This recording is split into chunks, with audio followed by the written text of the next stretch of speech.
ချိန်မှာကျမတို့ဆရာကြီးထံကနေနှုတ်ကပတ်တော်ခံယူမဲ့အချိန်ဖြစ်တယ်။နော်ကြံရှိတဲ့အချိန်အားလုံးဆရာကြီးကကြိုက်တဲ့လောက်မိုးလင်းပေါက်ဖြစ်စေနော်မစိုးရိမ်ပါနဲ့လို့နော်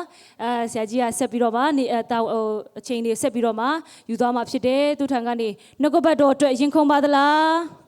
။နှုတ်ကပတ်တော်အတွက်ရင်ခုန်ပါသလား။နော်ဒီနေ့ဆရာကြီးဝင်ငှမဲ့နှုတ်ကပတ်တော်ဟာသင်နဲ့ကျွန်ုပ်အတွက်ဖြစ်တယ်တခြားလူတော့မဟုတ်ဘူးအာမင်သင်နဲ့ကျွန်ုပ်အတွက်ဖြစ်တယ်အားလုံးလက်ခုပ်တီးလက်ဆရာကြီးကိုအားလုံးလက်ခုပ်တီးပြီးကြိုးဆိုကြရအောင်အာမင်ဟာလေလုယာ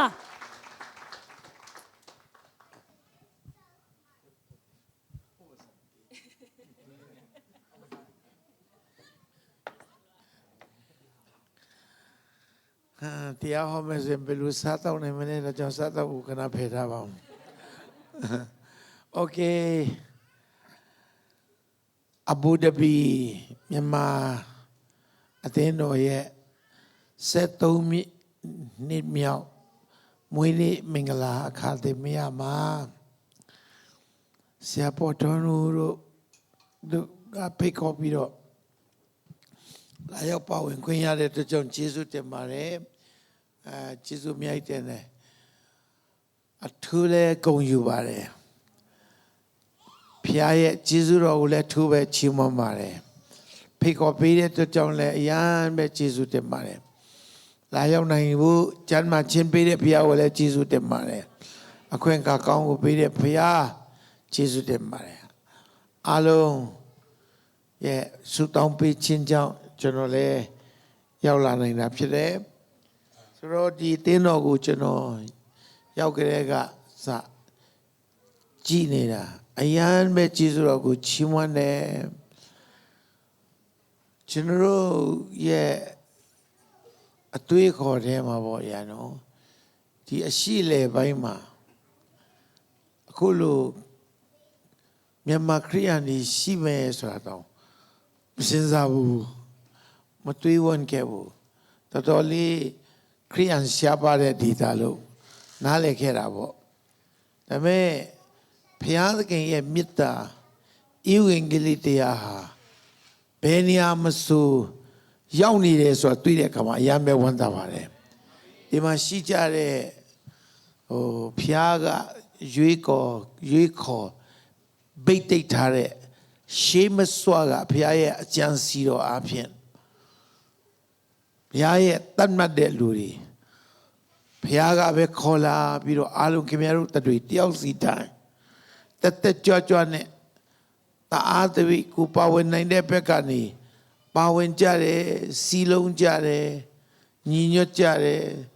တက်ညီလက်ညီချီတက်ကြတယ်ခရစ်တော်ရဲ့မေတ္တာနိုင်ငံတော်ကြီးကိုဒီအရှိလေပိုင်းနိုင်ငံ UAE နိုင်ငံဆိုတာတော်တော်လေးနာမည်ကြီးတဲ့နိုင်ငံဖြစ်ပါတယ်ခရစ်တော်ရဲ့အောင်လံကြီးကိုဆက်လက်လွင့်ထူစေတာခင်ဗျားတို့တို့ဖြစ်ပါတယ်အလွန်ပဲတမှုရှိတဲ့ပုဂ္ဂိုလ်တွေဖြစ်ပါတယ်အဲ့မှာသုံးပြုခံတဲ့ကောင်းဆောင်တွေဒီမှာဆရာပေါ်တော်နူတို့ခုနဆရာမတင်ကြီးတို့ကစဒီမှာရှိကြတဲ့ကောင်းဆောင်တွေအားလုံးဘုလည်းအထူးပဲဖျားသခင်ချီးမြှောက်ပါစေသုံးပြုပါစေတာ၍ပိတ်သိမ့်ပါစေလို့အယံဝမ်းသာပါတယ်ခင်ဗျာဆိုတော့ဆရာပေါ်တော်နူဆိုရင်ကျွန်တော်ရန်ကုန်တဲတော်မှာပါဝင်တာကြာပြီနော်သူ့နာမည်ကျွန်တော်ကြားတာကြာပြီဟိုကျွန်တော်တနင်္ဂနွေရန်ကုန်မှာဆိုရင်ကျွန်တော်တနင်္ဂနွေနေ့ညအစည်းအဝေးတွေအလုံးပြီးတဲ့အခါမှာအလူငွေတွေအမှုတော်ဆောင်တွေကဖတ်ကြတယ်ဒီနေ့အလူငွေတွေဗီဒီယိုထည့်လဲစာကြီးတွေနဲ့ဖတ်ပြဆူတောင်းပေးလိရှိတယ်အဲ့ဒီတုန်းကစပေါ်ထွန်းနုဆိုကျွန်တော်ကြားတာကြာပြီအရန်ကြီးတော့မရင်းနှီးခဲ့ဘူးပေါ့လေဒါပေမဲ့ပေါ်ထွန်းနုဆိုအဲ့နဲ့တတိကရရတယ်ပေါ်ထွန်းနုကဟိုတယ်မှာဆိုလည်းဘာလဲအလုပ်ရတယ်ဆိုတာမျိုးကြားတယ်အဲ့ဒီတစ်စင်ပေါ့လေပူကြားလာတယ်ဆိုတော့အရှိအလေပိုင်းမှာဒီဒူဘိုင်တို့မှာလာပြီးတော့လုပ်ရင်းနဲ့အတင်းတော့ဖြစ်လာတယ်ဆိုတော့ထပ်ကြားပြန်ရောတဖြည်းဖြည်းနဲ့ကြားရင်နဲ့အနောဝယ်အဖြစ်သူကခုနကျွန်တော်သူ့ရဲ့တမိုင်းကခုမှသိတာ သူမယုံကြည်သွားနေလားလေဆိုတော့ကိုမသိတာအန်ဩစရာဆိုတော့ဘုရားသခင်ရဲ့လှုပ်ဆောင်မှုတွေကအကန့်အသတ်မရှိဘူးအာမင်အကန့်အသတ်မရှိဘူးအခုလောလောဆယ်ဒီထဲမှာကျွန်တော်တို့နော်မယုံကြည်သေးတဲ့လူတွေတောင်မှဘုရားသခင်တနည်းတော့ဆွဲခေါ်ပြီးတော့ဝိညာဉ်ကောင်းဆောင်ကြီးဖြစ်စေနိုင်တာဖြစ်တယ်ဆိုတော့ကျွန်တော်ပိုသိလာတယ်အာမင်ဘုရားရဲ့အကြံစီတော်ကြီးမားတယ်သူရဲ့မေတ္တာနိုင်ငံတော်ကြီးတည်ဆောက်မှုရန်တည်ဆောက်ဖို့ရန်အတွက်မထင်ရတဲ့လူကိုလည်းချီးမြှောက်ပြီးတော့အသုံးပြုနေပါလားဆိုတာကျွန်တော်တွေ့ရတာဆိုတော့ဒီနေ့ကျေးဇူးတော်ကိုထူးပဲချီးမွမ်းပါတယ်ဒီမှာပါဝင်တဲ့သားသမီးတယောက်စီတိုင်းဘုရားသခင်တာပြီးကောင်းချီးပေးပါစေဆိုတော့အသင်းတော်ဆိုတာကအရန်လွတ်တယ်အခုလိုမိတ္တရာဖွဲ့တယ်တယောက်နဲ့တယောက်တသက်ခံကြတယ်တီးဆောက်ပေးကြတယ်ခေါ်နာပေးကြတယ်တယောက်တော့သူကထပ်ပြီးတော့တချင်းဆိုတယ်ဂုဏ်တော်ချီးမွမ်းတယ်တယောက်တော့သူကခေါ်နာဖြစ်တယ်တယောက်တော့သူကရတဲ့ကောင်းကြီးတွေကိုရည်တွက်တသက်ခံတယ်တယောက်တော့သူကနှုတ်ကပတ်တော်နဲ့ဝေငှတယ်အလိုချင်းချင်းတီးဆောက်တဲ့နေရာမိတ္တရာဖွဲ့တဲ့နေရာကအသင်းတော်ဖြစ်တယ်ကျွန်တော်အသင်းတော်ဘယ်လောက်အရေးကြီးလဲဆိုတော့ဘယ်အချိန်ကနေတည်လဲဆိုတော့ကျွန်တော်တရွာဝင်တရွာထွက်ဤဝင်ကလေးဟောတော့ကကျွန်တော်ရောက်ခဲ့တဲ့တချို့ရွာတွေဆိုရင်တအားကြီးနိုးထားတယ်ဝုံဝုံတောက်နိုးထားအဲ့ကျွန်တော်သွားပြီးဆိုနောက်3လလောက်လဲကြာရောအဲ့ဒီရွာကိုကျွန်တော်ပြန်ရောက်တဲ့အခါမှာအရန်နိုးထားတဲ့လူတွေမတွေ့ပြန်တော့။အော်ဝိညာဉ်ကြီးအရှိန်ကျသွားတာတွေ့တယ်။အဲကြောင့်ကျွန်တော်ဘာခံစားလဲ။ဤဝင်ဂေလိသွားတာတရွာဝင်တရွာထွက်သွားတာလဲတော့အရန်ကောင်းပါတယ်။ဒါပေမဲ့ရချီထားတဲ့ခရစ်တော်ရဲ့တူတော်စုတွေနိုးထားတဲ့လူတွေအမြဲတမ်းပြုစုပြုထောင်တဲ့အသင်းတော်ဆိုတာမရှိမဖြစ်အရေးကြီးတာဖြစ်တယ်။ဝိညာဉ်ရဲ့ရှိန်ဆိုတာတက်နိုင်တယ်ကြနိုင်တယ်ဘာလို့ဒါကြောင့်ဒီလိုမိတ္တရာဖွဲ့ခြင်းအပြင်ဒီလိုအတူတကွကိုးကွယ်ကြခြင်းအပြင်ချီးမွမ်းကြခြင်းအပြင်တယောက်နဲ့တယောက်ဝေငှခြင်းအပြင်ကျွန်တော်တို့ရဲ့ဝိညာဉ်ရဲ့ရှိန်ကမကြဆင်းတော့ဘူးခရစ်တော်အတွက်ဆက်လက်တောက်လောင်နိုင်တော်သူတွေဖြစ်သွားတယ်ခရစ်တော်အတွက်တန်ဖိုးရှိတဲ့အာကိုအားထရတဲ့ယဉ်ကျက်တဲ့ယုံကြည်သူတွေဖြစ်လာဖို့ရန်အတွက်အသင်းတော်ဆိုတာမရှိမဖြစ်လိုအပ်တယ်ဆိုတော့ကျွန်တော်ကွယ်မြင်တယ်အဲ့နဲ့ကျွန်တော်တက်တာနင်းငယ်တက်တေခံရမယ်ရှင်အဲ့နဲ့ကျွန်တော်အိန္ဒိယနိုင်ငံဘန်ဂလိုမှာကျမ်းစာကျောင်းတက်တဲ့ချိန်မှာကျွန်တော်ဆုတောင်းတယ်ညတိုင်းအဲ့ဒီကျမ်းစာကျောင်းရှိကခြုံပုတ်ထဲမှာညကြကျွန်တော်သွားဆုတောင်းတယ်တမယားဒီကစားတဲ့အချိန်ကျွန်တော်မကစားဘဲနဲ့သွားဆုတောင်းတယ်ဆုတောင်းတာလဲဗလဲဝိညာဉ်ရေးကောင်းလို့တောင်းတာလေတော့ဒါကြီးတော့မဟုတ်ပါဘူးပိုက်ဆံပြက်လို့ဆိုတောင်းပိုက်ဆံပြက်အာယန်ပိုက်ဆံပြက်တယ်ကျောင်းလာခလည်းမပေးနိုင်ဘူးဟောဘာမှလည်းမလုပ်နိုင်ဘူးသူများတွေကကစားတဲ့အခါမှာကျွန်တော်မကစားဝန်းဘူးဘာလို့ဆုတောင်းဖို့လိုတယ်ကျွန်တော်ကျောင်းလာခလည်းမသွင်းနိုင်ပြီးတော့ကျွန်တော်ကကျောင်းလာကမတွင်းနိုင်တော့ဆရာတွေကကျတို့ကို work scholarship ပေးတယ်။ကျောင်းဝင်းထဲမှာရှိတဲ့မာလကာပင်တွေကိုပေါင်းရှင်းခိုင်းတယ်။ပေါက်ပြားကြီးတစ်ခုကျွန်တော်ကိုအပ်ပြီးတော့တရက်နာရီမြက်ပင်လေးရှင်းပြီးတော့ပေါက်တူးကြီးကိုကန်ရတယ်။အဲ့လိုကန်တော့လေကျွန်တော် exercise တာရသွားတယ်။ exercise ရတော့အစားလို့တာကောင်းသွားတယ်အဲ့မှာကျမ်းစာကျောင်းကအဆောင်မှာကျွေးတဲ့အစားတောက်တွေကျွန်တော်မဝနိုင်ဘူးဗါလဲကျွန်တော်တော့မလောက်ဘူးဆိုတော့ကျွန်တော်တကယ်ချင်းဒီကတော့စားလို့တော့မကုန်ဘူးကျွန်တော်တော့မဝဘူးဆိုတော့သူတို့က what's good ကလေးအစာကျွေးတယ်လို့သူတို့စားကျွန်းစားခြင်းနဲ့ကျွန်တော်ပကံတဲ့ဝိုင်းလာပြီးတော့ထည့်ကြကျွန်တော်စားတယ်စားရင်စားခြင်းတာဝါလာတော့မြန်မာပြည်ကနေပါသွားတဲ့အင်ကြီးကြက်ကုန်တာလေဟာလာဘောင်းမီလူကြက်လွတ်နည်းနည်းထိုင်ရင်ပေါက်ဆိုခွဲတော့မလို့ဖြစ်တော့အသာလေးထိုင်ရမလားအင်ကြီးတစ်ဝဲနိုင်မှုလည်းပိုက်ဆံမရှိဘူးကျောင်းလာကလည်းအရန်ဆင်းရဲတယ်အရန်ပိုက်ဆံမရှိဘူး ဒါပေမဲ့အဲ့ဒီချိန်မှာဘာတရိရတယ်ဆိုယေရှုကပြောတယ်လေတောင်းကြလို့တောင်းလျင်ရမယ်ရှာကြလို့ရှာလျင်တွေ့မယ်တကားကိုခောက်ကြလို့ခောက်လျင်ဖွင့်မယ်ဆိုတာကိုတရိရတော့ကြောင့်ဟာဒါဆိုတော့ငါ့ကိုထောက်မဲ့လူလည်းမရှိဘူးပိုက်ဆံပို့မဲ့လူလည်းမရှိဘူးဆုတောင်းမယ်ဆိုပြီးတော့အဲ့ဒီခြုံပုတ်ထဲမှာကျွန်တော်တော့ဆုတောင်းတာကျွန်တော်ပြောမယ်နော်3 လလောက်ရှိပြီကျွန်တော်ဆုတောင်းတာတပြားမှမလာသေးဘူးဟာကျွန်တော်စိတ်ဖျားလဲကွာကစီနေလိုက်တာဆိုတော့ခံစားတယ်တော်တော်လေးဈေးကင်တဲ့ဖျားလို့ခံစားသွားတယ်ဒါနဲ့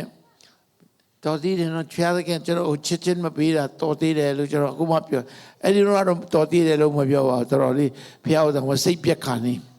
ဒါပေမဲ့ချစ်ချင်းကျွန်တော်ကိုပေးရင်တော့ကျွန်တော်စုမတောင်းပဲနေတော့မလဲစုမဆရာကကျွန်တော်ဆက်စုတောင်းစီခြင်းလို့မပေးပဲနေတာငါပိုက်ဆံတဲ့နင်လူတဲ့ခြင်းနဲ့ပိုက်ဆံရတာတဲ့နင်နှလုံးသားငါနဲ့နီကပ်ဘူးငါလိုချင်တယ်ဆိုတော့ဘုရားသခင်ကျွန်တော်နဲ့မိတ္တာရဖွဲ့ခြင်းလို့ကျွန်တော်တောင်းတဲ့စုကိုချစ်ချင်းမပေးဘူးအမြဲတမ်းသူ့စီညတိုင်းတွေ့ဒါပေမဲ့တကူကငွေပိုက်ဆံကျွန်တော်တောင်းတဲ့ပိုက်ဆံမရပေမဲ့စုတောင်းတာများလေလေနှလုံးသားကဘုရားသခင်နဲ့နီကပ်လေလေဟာလေလုယာစိတ်နှလုံးကြီးဖြူစင်တဲ့ကြည်လင်လာတဲ့အယံတဲ့ဖျားနဲ့ပတိပတ္တအမြဲတမ်းလှုပ်သွားတယ်စုတောင်းတယ်ဆိုတာဖျားနဲ့မြတ်မြတ်ပတိပတ္တလို့ရင်ဖျားရဲ့စိတ်တဘောကြီးပိုရလာတယ်အဲ့ဒါနဲ့တဏိတော်ခါမှာ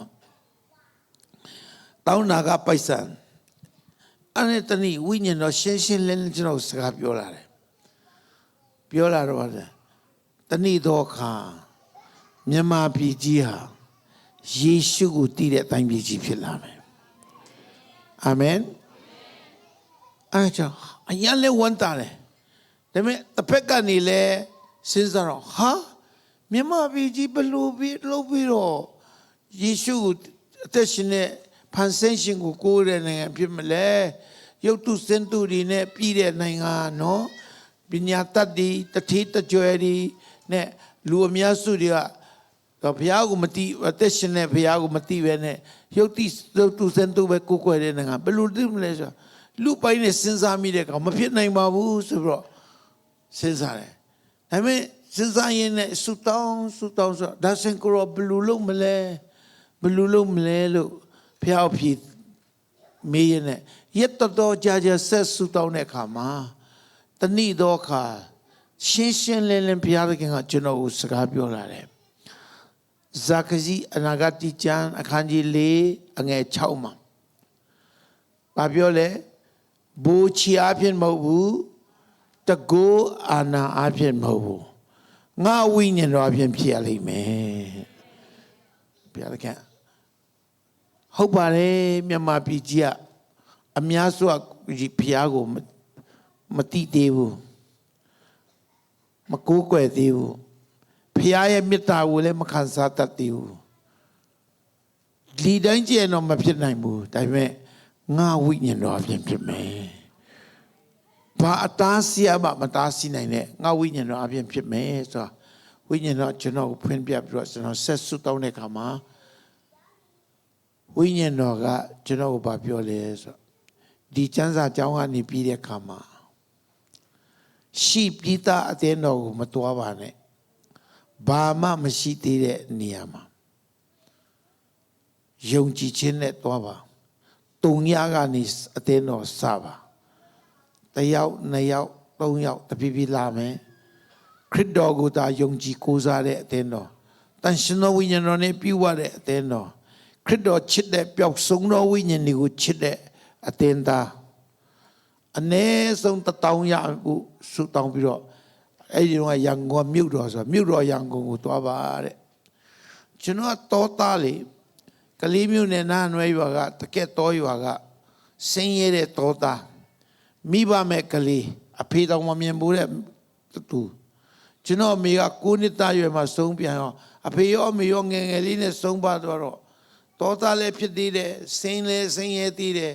ရန်ကုန်ဆိုကျွန်တော်အတွက်ကြီးကျယ်လွန်လာကြီးတယ်လေကျွန်တော်ပြားကိုပြောတယ်ကိုရောကျွန်တော်ရန်ကုန်သွားရင်ပျောက်မှာပေါ့လို့ပြောတယ်ပြားကကျွန်တော်ပြောတယ်ရန်ကုန်ဆိုပြီးမှလည်းမကြောက်ပါနဲ့ဘိုးချီအဖြစ်မဟုတ်ပါဘူးတကူအာနာအဖြစ်မဟုတ်ပါဘူး ငါဝိညာဉ်တော်အပြင်ဖြစ်လိမ့်မယ်သွားပါဆိုတော့သူပြောမယ်ဆိုရင်ကျွန်တော်1989ခုနှစ်မှာရန်ကုန်ကန်ဘဲကျူကျော်ရက်ကွက်တခုမှာ9ယောက်နဲ့အသင်းတော်ကိုစခဲ့ပါတယ်အခု30နဲ့8နှစ်ထဲရောက်လာပါပြီအခုအသင်းသား8000ကျော်သွားပါပြီအာမင်မြန်မာနိုင်ငံအနှံ့မှာသာသနာပြုဆရာကြီးနဲ့တင်းတော်များစွာတည်ထောင်ပါတယ်ပြီးတော့ကဘာအနှံ့မှာကျွန်တော်မမျှော်လင့်ရဘူးအလိုလိုဖြစ်လာတယ်ဖခင်ရဲ့အလုပ်ဆိုဖခင်အလုပ်တော်တာဖြစ်ပါတယ်ဆိုတော့ကျွန်တော်အဲ့ဒီရန်ကုန်သွားတော့ကနည်းနည်းအနည်းငယ်ပြောလိုက်အောင်မယ်ရန်ကုန်တင်းတော်တည်ထောင်ဖို့သွားတော့ကျွန်တော်အဲ့ဒီတော့ကလေးမျိုးမှာတင်းလို့ဆရာလုပ်တယ်သွားတော့မယ်ရန်ကုန်သွားတော့မယ်ရန်ကုန်မှာအတင်းသား1000ရဖို့သွားမယ်လို့ကျွန်တော်တင်းတော်လူကြီးတွေကိုပြောတော့တင်းတော်လူကြီးတွေကရန်ကုန်မှာအတင်းသား1000ရနိုင်မှာမဟုတ်ပါဘူးကလေးမျိုးမှာလည်းကောင်းကောင်းလုပ်ရင်ရပါတယ်မသွားပါနဲ့တဲ့အမှုဘူးဘုရားသခင်ကျွန်တော်ဖွင့်ပြတာရန်ကုန်ဆိုတာသူတို့မသွားစီချင်ဘူးဒါနဲ့ဘယ်သူမှအားမပေးဘူးဒါနဲ့ကျွန်တော်တင်းတော်လူကြီးကကျွန်တော်စိန်ခေါ်တယ်ခင်ဗျားရန်ကုန်သွားမယ်ဆိုတော့ပိုက်ဆံရှိလို့လားလို့ပြီးတော့မရှိဘူးလေယုံကြည်ခြင်းနဲ့သွားမလေလို့ပြောအခုပြောမယ်စိန်ခေါ်ရအောင်တဲ့ခင်ဗျားချိန်ပြောရရန်ကုန်နဲ့လာမယ့်စနေနေ့အသင်းတော်လူကြီးစီဝေးလုပ်တဲ့အခါမှာပိုက်ဆံ1000ပြနိုင်ရင်တွားခွင့်ပေးမယ်ကျွန်တော်စေရင်မှန်တော်တီရောလေအဲ့လိုလာဆင်ခေါ်တာပေါ့ကျွန်တော်လည်းကြောက်တော့ပေါ့ပိုက်ဆံတောင်းပဲအဲ့ဒီတော့အခုတော့1000မခက်တော့ဘူးလေအဲ့ဒီတော့ပိုက်ဆံ1000ခက်တယ်လေအဲ့နဲ့ဟုတ်လေကျွန်တော်ပုံလက်တင်ပြဆူတောင်းပေးပါဆိုခုနလိုပဲလက်တင်ကြတယ်အဲ့နဲ့ကျွန်တော်တင်းတော်လူကြီးစီဝေးလဲရောက်ပြီးတော့စပိန်တစီနဲ့လိုက်တော့ပိုက်ဆံလိုက်ချီးမယ်ဆိုလိုက်ချီတော့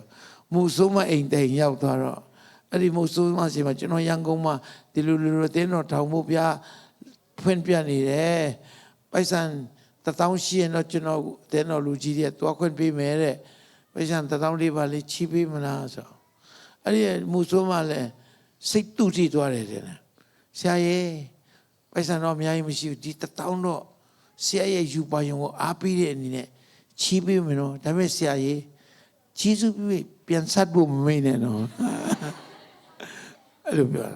အဆက်ပါမယ်ပိုက်ဆံတောင်းယူနောက်စနေနေ့ကျရင်အတင်းတော်လူကြီးစီဝေးမှာကျွန်တော်တင်းတော်ပြောတယ်ရော့ဒီတောင်းကျွန်တော်ရသွားပြီလို့ပြောသူတို့မျက်လုံးတွေဖြိုးကောင်းလာသူတို့ရမယ်မတယ်ကျွန်တော်တကယ်ရလာတယ်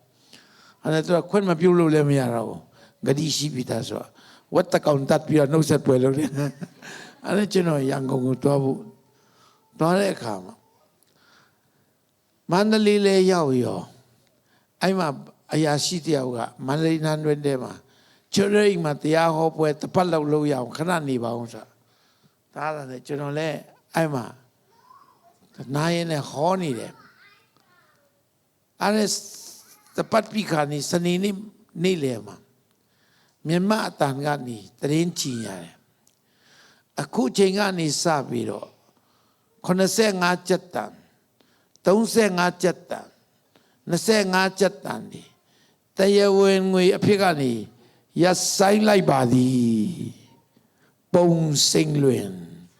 နိုင်ငံတော်ကောင်စီအတွင်းရေးမှုမလေးအဲ့ကျွန်တော်ရဲ့အိတ်ထဲကပိုက်1000တွားကြီးတဲ့ကောင်အဲ့ဒီရွက်တွေပဲဖြစ်တာကျွန်တော်တင်းတော့စဖို့1000ကြီးရတဲ့ပိုက်ဆံကလန်ကူလန်မှာတည်သွားပြီကျွန်တော်ကိုစွန့်ခွာသွားပြီအဲ့ဒီငွေစက်ကိုရီးယားတန်ဖိုးကိုမရှိတော့ဘူးကော်ဖီတစ်ခွက်တောင်ဝယ်လို့မရတော့ဝန်းနဲ့ပက်လက်နဲ့အခုခင်ဗျားတို့လာရည်တာအဲ့လိုကျွန်တော်မရည်နိုင်ဘူးတော်ကြီးကွဲတယ်တော်ကြီးကွဲတယ်အယံကြီးကွဲတယ်ဟိုကလေးမျိုးကတင်းတော်လူကြီးတွေလည်းမတွားပါနဲ့လို့အချိန်ချင်းတားတဲ့ကြားတွေကျွန်တော်စွတ်ထွက်လာပြီအဲ့ဒီ1000လေးကိုအကူပြီးတော့ဟိုမှာလမ်းမှာသူတည်သွားပြီလေဘာစလို့ရမှလည်းမကြည့်တော့ဝန်းနဲ့ပဲလက်နဲ့နေတဲ့ချိန်မှာ တန်ရှင်တော်ဝိညာဉ်တော်လာပြီးတော့ကျွန်တော်စကားပြောတယ်ကျွန်တော်ပြောမယ်နော်တန်ရှင်တော်ဝိညာဉ်တော်ဆိုတာကမြင်လို့မရဘူးကိုင်လို့လည်းမရဘူးဒါပေမဲ့ तू ရှိတာဖြစ်တယ်ကျွန်တော်မြင်လို့လည်းမရဘူးကိုင်လို့လည်းမရပြီပဲ तू စကားလာပြောနေတာဖြစ်တယ် तू ကလာဖွင့်ပြနေတာပဲအဲ့ဒါဝိညာဉ်တော်ကျွန်တော်ကိုစကားလာပြောတယ်ဘာလာပြောလဲဆိုတော့ကျမ်းပိုက်တစ်ပိုက်ကိုပေးတယ်အဲ့ဒီကျမ်းပိုက်ကရှင်မာသက်ခရစ်ယာန်ခန်းကြီး16အငယ်18တဲကဖြစ်တယ်ကျွန်တော်ဒီတိုင်းပြောမယ်နော်ခရစ်တော်ဘာပြောလဲဤကြောက်ပေါ်မှာငါအသင်းကိုငါတည်ဆောက်မယ်မရဏနိုင်ငံဤတကားတို့ဒီထွက်သင်းကိုမနိုင်ရတဲ့ကျွန်တော်ကနေလိုက်စုပေါင်းအဲ့ဒီနှုတ်ကပတ်တော်ကိုဤကြောက်ပေါ်မှာငါအသင်းကိုငါတည်ဆောက်မယ်မရဏနိုင်ငံဤတကားတို့ဒီထွက်သင်းကိုမနိုင်ရအာမင်အာမင်အဲ့အချင်းချင်းကျွန်တော်ဟိုဤကြောက်ပေါ်မှာလို့လာပြီးတော့ကျွန်တော်ပြားကိုမေးတော့ကိုရောဘာကိုဆိုလိုတာလဲဆိုကိုရောပြောတယ်ဤကြောက်ဆိုတာယေရှုကိုယ်တိုင်ကကြောက်ဖြစ်တယ်ခဲအဆက်တီတော့ကြောက်ထာဝရတီတော့ကြောက်မပြည့်စည်မပြောင်းလဲတော့ကြောက်ယေရှုကိုယ်တိုင်ကကြောက်ဖြစ်တယ်အဲ့ဒါဝိညာဉ်တော်ကျွန်တော်မေးခွန်းထုတ်လာပြီငါအသင်းတော်ကိုငါကဘယ်ပေါ်မှာတည်ဆောက်မလဲကျွန်တော်ယေရှုတည်တော်ကြောက်ပေါ်မှာတည်ဆောက်ပါမယ်ငါအသင်းတော်ကိုငါကပိုက်ဆံပေါ်မှာတည်ဆောက်မယ်လို့ပြောသလားတဲ့အမပြောပါဘူးယေရှုတည်တော်အသက်ရှင်တော်ကယ်တင်ရှင်ဖခင်ရဲ့သားတော်အပေါ်မှာယုံကြည်ခြင်းအပေါ်မှာတည်ဆောက်မယ်ကွာနဲ့ကိုပြန်ဖြေတော့ဒါဆိုရင်ဒီပိုက်ဆံဒီကုံသွားတာတည်သွားတာနဲ့နင်ဘာလို့ဒီလိုဝမ်းနေတာလဲငါအတင်းတော်ကိုငါပိုက်ဆံပေါ်မှာတည်ဆောက်မယ်လို့ပြောလို့လားဟာမပြောပါဘူးငါမပြောတဲ့ဥစ္စာနင်ဘာလို့ဒီလောက်ကြောက်တာလဲအဲ့ဒါကြောင့်ဟာဟုတ်တယ်ကိုရောကိုကျွန်တော်တားယုံကြည်တယ်ဆိုပြီးတော့စက္ကပ်ပြလာတာအခုဒီပိုက်ဆံဒီကုံတာနဲ့ကျွန်တော်ဒီလောက်စိတ်ပြက်တာကိုရောကိုကျွန်တော်တကယ်ယုံတယ်လို့ပြောနေတာကိုညီရတယ်လို့ဖြစ်နေတယ်ခွန်းတ်ပါတော့ကိုရောဒီပိုက်ဆံဒီကုန်ပြီမဲ့ကိုရောမသေးဘူးကိုရောရှိရင်အစဉ်ပြေသွားမှာပါဆိုယုံကြည်ခြင်းတကူဝင်လာတယ်ဟာလေလုယာအာမင်အာမင်အကြောင်းဒီမှာအသင်းတော်ရဲ့မွေးနေ့လည်းဖြစ်တော့အသင်းတော်ဆိုတာကလူများလို့လည်းမဟုတ်ဘူးလူနည်းလို့လည်းမဟုတ်ဘူးပိုက်ဆံရှိတဲ့လူများလို့လည်းမဟုတ်ဘူးဘာအခက်အခဲဘာစိန်ခေါ်မှုတွေရှိလို့လည်းမဆိုင်ဘူးယေရှုရှိရင်ဖြစ်လာတာဖြစ်တယ်လက်ကောက်ဒီလက်ကိုရောကိုချီးမွမ်းပါအောင်အာမင်အဲ့ဒါဝိညာဉ်ဒါကြောင့်ကျွန်တော်တန်ရှင်တော်ဝိညာဉ်ဆက်မိခွန်းတော့ဝိညာဉ်တော်စကားပြောတဲ့အခါမှာလေမိခွန်းနေမိလာတယ်ဟိုရှိတမန်တော်ဒီခေတ္တုံကတဲ့ပထမယာစုတုန်းကပီတရုတို့ယောဟန်တို့ခေတ္တုံကအသင်းတော်များကြီးတို့ပထမယာစုနှစ်တည်းမှာတီဆောက်ခဲ့တယ်တီထောင်ခဲ့ကြတယ်သူတို့ချမ်းသာခဲ့လို့လားတဲ့ဝိညာဉ်တော်ပြောတယ်ဟာမချမ်းသာပါဘူးကိုရောသူတို့ဒီတတိတော်ကမှာပီတရုနဲ့ယောဟန်ကခရစ်တော်ရှင်ပြန်ထမြောက်ပြီးမှခရစ်တော်ကောင်းကင်ဘုံကိုမိုးတိမ်အပြင်ခြေဆောင်ခြင်းကပြီးတော့တက်သွားတဲ့အခါမှာနောက်ပိုင်းမှာခရစ်တော်မရှိတော့ဘူးတပည့်တော်တွေပဲကြံခဲ့တယ်တနည်းတော့အဲ့ဒီတငါတွေကြီးပီတရုနဲ့တငါတွေကြီးယောဟန်တို့နှစ်ယောက်ယေရုရှလင်ဗိမာန်တော်မှာဆုတောင်းဖို့လာတယ်တင့်တယ်ဆိုတဲ့တက္ကနာရောက်တဲ့အခါမှာအမိဝမ်းတဲ့ကနေချီမစွမ်းတန်ပြီးတော့ကောက်လိန်ပြီးတော့တောင်းစားလုပ်နေတဲ့တယောက်ကခွက်ကလေးနဲ့ရွှေငွေအတပြာသနာပါဆိုတော့တောင်းစားတဲ့တောင်းစားကြီးကပီတရုနဲ့ယောဟန်ကိုခွက်ကလေးလုပ်ပြီးတော့တောင်းတဲ့အခါမှာအဲ့ဒီမှာပီတရုနဲ့ယောဟန်ကအဲ့ဒီတောင်းစားကိုကြည့်ပြီးတော့ငါတို့မှာရွှေငွေအတပြာမရှိပါဘူးဒါပေမဲ့ငါတို့ကိုကြည့်ပါသူတို့ကိုကြည့်တာ ငါတို့မှာရှိတဲ့အရာတင်းကိုပေးမယ်ငါတို့မှာရှိတဲ့အရာကနာဇရက်မြို့သားယေရှုနာမ၌တင်ထပြီးတော့လမ်းလျှောက်အမိန်ပေးတဲ့ခါမှာအဲ့ဒီမွေးကလေးကခြေတော့ကောက်နေနေတဲ့ခြေတောင်စားရဲ့ခြေမျက်စိကနေအားရီဝင်လာပြီးတော့တန်ဆွမ်းပြီးတော့ခုံပေါက်ပြီးတော့ဖျောက်ချီဝင်လာတယ်ဟာလေလုယာအဲ့ဒီလူကအဲ့ဒီမှာတောင်းစားနေအဲ့ဒီဗိမာန်တော်မှာတောင်းစားနေတာနှစ်ပေါင်း40လောက်ကြာပြီဆိုတော့လူတွေတော်တော်များများသူ့ကိုတီးတာပေါ့ဒါတောင်းစားကြီးတော်တော်လေးတီးကြတယ်ဒါပေမဲ့အဲ့ဒီတောင်းစားချီလိန်ချီကောက်လိန်တဲ့သူကခုံပေါက်ပြီးတော့ဖျောက်ချီမန်းတဲ့အခါမှာလူတွေကဟာပါရဲဒီခြေတော့ပျော့ခွေနေတဲ့လူကခုံပေါက်နေပါလားဒါဘယ်သူလောက်တာလဲကွာဒါဘာဖြစ်သွားတာလဲကွာအချင်းချင်းမေးကြတယ်မေးကြနဲ့ဘာဖြစ်လဲမေးကြရင်လည်းဟိုလူတွေကပြောဟိုမလေးဟိုယေရှုရဲ့တပည့်တော်လို့ခေါ်တဲ့ဟိုတငါတွေကြီးနှစ်ယောက်ကလှုပ်သွားတာလေလို့အဲ့ဒီပေတရုနဲ့ယောဟန်ကိုငေးကြည့်ကြတော့ပြောကြတဲ့အခါမှာပေတရုကအဲ့ဒီငေးကြည့်တဲ့လူအုပ်ကြီးကိုပြောတယ်ဟေး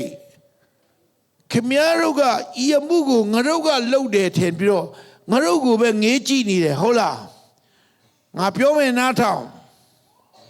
ငါတို့လှုပ်တာမဟုတ်ဘူးနင်တို့ကအပြစ်မရှိတဲ့အဲ့ဒီနာဇရက်မြို့သားယေရှုကိုမတရားကလေးဝါကားတိုင်းမှာကွတ်မြက်လိုက်တယ်တတ်လိုက်တယ်အဲ့ဒီယေရှုဟာဘုရားသခင်ကကယ်တင်ရှင်ဖြစ်စေတဲ့အရှင်ဖြစ်တဲ့အတိုင်းသေခြင်းကိုနိုင်စေပြီးတော့ရှင်ပြန်ထမြောက်စေပြီအဲ့ဒီယေရှုကမသေဘူးသေခြင်းကိုနိုင်ပြီးတော့ထမြောက်ပြီဒီနေ့ငါပြောမယ်အဲ့ဒီယေရှုရဲ့နာမ၌ဒီလူကျမ်းမာတာဖြစ်တယ်ခင်ဗျားတို့လည်းနောင်တရပါအဲ့ဒီယေရှုကိုယုံပါလို့ပေတရုနဲ့ယောဟန်တော့တာမန်လူမကတောရွာကတောသားတွေနော်တငါတွေကြီးတွေယေရုရှလင်မြို့ဆိုတော့သူတို့အကြီးမားဆုံးမြို့တော်ကြီးလေပညာတတ်ဒီလူကုန်တန်နေနေတဲ့အဲ့ဒါမကြောက်ဘူးဝိညာဉ်တော်နဲ့ပြောရတော့နင်တို့နောင်တရလေနင်တို့မတရားကွမြတ်လိုက်တဲ့ယေရှုကယ်တင်ရှင်ဖြစ်စေဖို့ဘုရားကသူတေခြင်းကနေထမြောက်စေပြီဆိုတော့လူဒီနှလုံးအကွယ်မတတ်ဝိညာဉ်တော်ကမဆပ်ပြီးတော့နောင်တရပြီးတော့အဲ့ဒီနေ့ယေရှုကိုယုံကြည်လက်ခံတဲ့လူက9000ဖြစ်လာတယ်ဟာလေလုယာအဲ့ဒီနမိတ်လက္ခဏာကြောင့်အဲ့ဒီတရက်ထဲမှာယေရှုယုံတာဘယ်နှယောက်လဲ9000အဲ့ဒါဝိညာဉ်တော်ကျွန်တော်စကားပြောပြီပေတရုနဲ့ယောဟန်ပိုက်ဆံရှိလို့လားမရှိပါဘူးဒါပေမဲ့တကိုးကြီးသောနာမတော်ယေရှုရဲ့နာမကိုဝိညာဉ်တော်ရဲ့ဗိတ်သိက်ဘေးဝေါမှာအသုံးပြုတဲ့အခါမှာတရက်ထဲမှာလူ9000ပြောင်းလဲတယ်ဒါကြောင့်ငါသားမုံတော်နင်လူအပ်တာပိုက်ဆံအဓိကမဟုတ်ငါရဲ့ဝိညာဉ်တော်ရဲ့ဗိတ်သိက်ခြင်းဖြစ်တယ်အလွန်တကူကြီးတော့ယေရှုနာမရဲ့ကိုငါရဲ့ဝိညာဉ်တော်ရဲ့ဗိတ်သိက်ခြင်းတော်မှာသင်သုံးရင်မဖြစ်နိုင်ဘူးဆိုပြီးပိုက်ဆံနဲ့အလုပ်လုပ်တဲ့ဘုရားမဟုတ်ဘူးငါကတကူနဲ့အလုပ်လုပ်တဲ့ဘုရားဖြစ်တယ်ဟာလေလုယာအဲ့မှာကျွန်တော်ယုံကြည်ခြင်းတက်လာတယ်ဆိုတော့အဲ့ဒါနဲ့ဘာဖြစ်လာလဲဆိုတော့ယေရှုဤကြောက်ပေါ်မှာငါအသင်းကိုဗာလဲငါတိဆောက်မယ်အင်္ဂလိပ်လိုဗာလဲ upon this rock I will build my church ယေရှုကပြောတယ် I will build ငါအသင်းတော်ဘယ်လိုတိဆောက်မလဲနင်တိဆောက်ပါလို့မခိုင်းမှာငါပဲတိဆောက်မှာတဲ့ hallelujah amen ဒီနေ့ဒီတဲ့တော့ဒီခိုင်ခန်းတာကိုလည်းရှာပေါ်တော်နူဒါတော့တစ္ဆာရှိဒီနေ့ဒီအစီခံလို့တရားလူတွေလည်းတစ္ဆာရှိပါဝင်တာဟုတ်ပါတယ်ဒါခင်ဗျားတို့အသုံးတော့ခံဒါပေမဲ့အတိကအသင်းတော်ကိုခိုင်ခန်းပြီးတော့ဒီမြဲစေပြီးတော့သူ့အသင်းတော်ကိုတည်ဆောက်တာယေရှုကိုယ်တိုင်ဖြစ်တယ်ဟာလေလုယာကျွန်တော်ကရန်ကုန်မှာစပြီးတော့ဘာမှမရှိသေးတဲ့နေရာမှာအသင်းတော်တည်ထောင်မှုသွားတာဆိုတော့ဘယ်လိုအသင်းတော်စမလဲဆိုစဉ်းစားနေတာပေါ့ဘယ်လိုလုပ်လို့ရှိရင်လူလီလာချင်းမလဲငါအသင်းတော်မှာ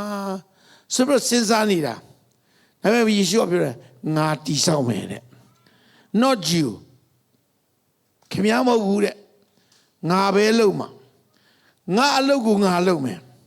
တနည်းအားဖြင့်ပြောတာဖယားအလုပ်ကိုဘုရားပဲလုပ်တာဖယားရဲ့အလုပ်ကိုလူဝင်ရှုပ်လို့မရဘူးအဲ့မှာကျွန်တော်ယူဝန်ပေါ်လာတယ်ဟာကျွန်တော်ကဘုရားအလုပ်ကို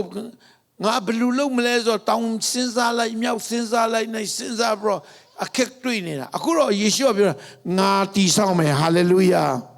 ဒါကြောင့်ဒီနေ့ကျွန်တော်ပြောမယ်နော်ကျွန်တော်တို့ရန်ကုန်မှာအသင်းတော်တည်ထောင်ခါစားတုန်းကပတ်ဝန်းကျင်ကလူတွေကအပတ်တိုင်းကြောက်ခဲနဲ့ပေါက်တယ်အဲ့ဒီရက်ွက်ထဲမှာ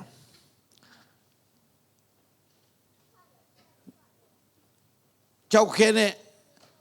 ပေါက်ပြီးတော့ပထမတော့ပေါက်တဲ့လူလည်းကြည့်ရင်မတွေ့ရဘူးသူပြန်ပြေးကြတယ်။နဲ့တဖြည်းဖြည်းနဲ့ကြာလာတဲ့အခါမှာသူတို့လည်းမကြောက်တော့ဘူးပေါ်တင်ပေါက်လာတယ်။ပရင်ပေါက်ကနေသူတို့ကိုကြည့်ရင်ဆင်းလာခဲ့ဒင်တတိရှိငါတို့နဲ့တွေ့မယ်ဆိုတော့လာစိန်ခေါ်တာဘယ်ဆင်းရဲမလဲသူတို့အများကြီးဆိုကျွန်တော်ကကြမ်းပြင်ပဲနမ်းပြီးတော့ငိုပြီးတော့နေတယ်။ကြောက်လွန်းလို့ဒါကျွန်တော်ပြောမယ်နော်ကျွန်တော်ဘုရားမှုတော်ဆောင်တော့အသင်းတော်တည်တာတတ်ရှိရှိလို့မဟုတ်ကြောက်လွန်းလို့အမလေးအရန်ကြောက်တယ်အရန်အားငယ်တယ်အဲဆိုတော့ပြောတယ်ဒီရက်ကွက်မှာငါတို့ထာဝရဘုရားဆိုတာမကြားချင်ဘူးတဲ့မကြားချင်ဘူးတဲ့ဒီခရိယန်ဆိုတာအနောက်တိုင်းဘာသာပဲတဲ့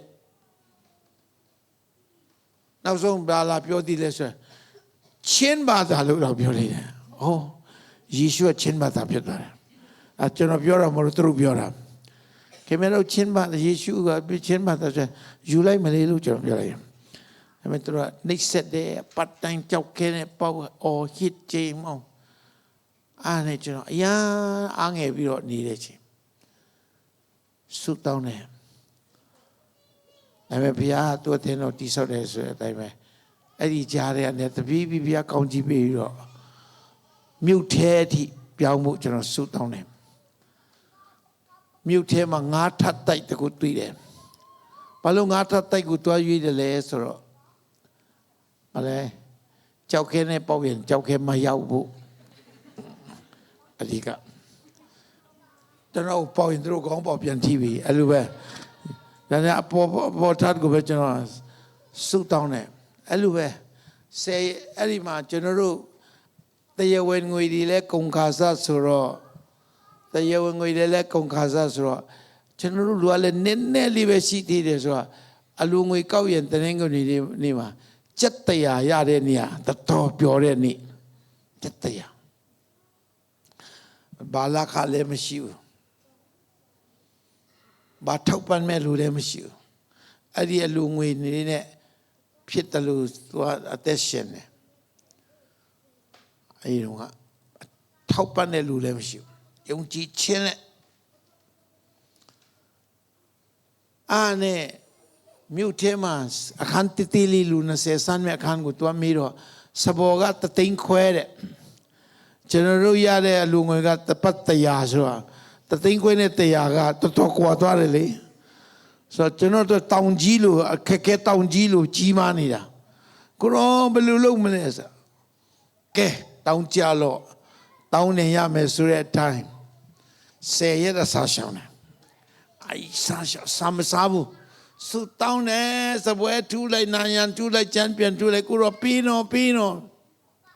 အရန်ယုံကြည်ရဲ့10ရက်လည်းပြီးရောဘာမှလည်းမလာဘူးလုံးဝမလာဘူး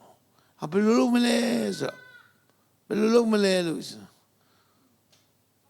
ဆက်တော့တယ်ကြောက်ခဲနဲ့လည်းအပေါက်ခံတော့အစဲခံတော့ဆိုတော့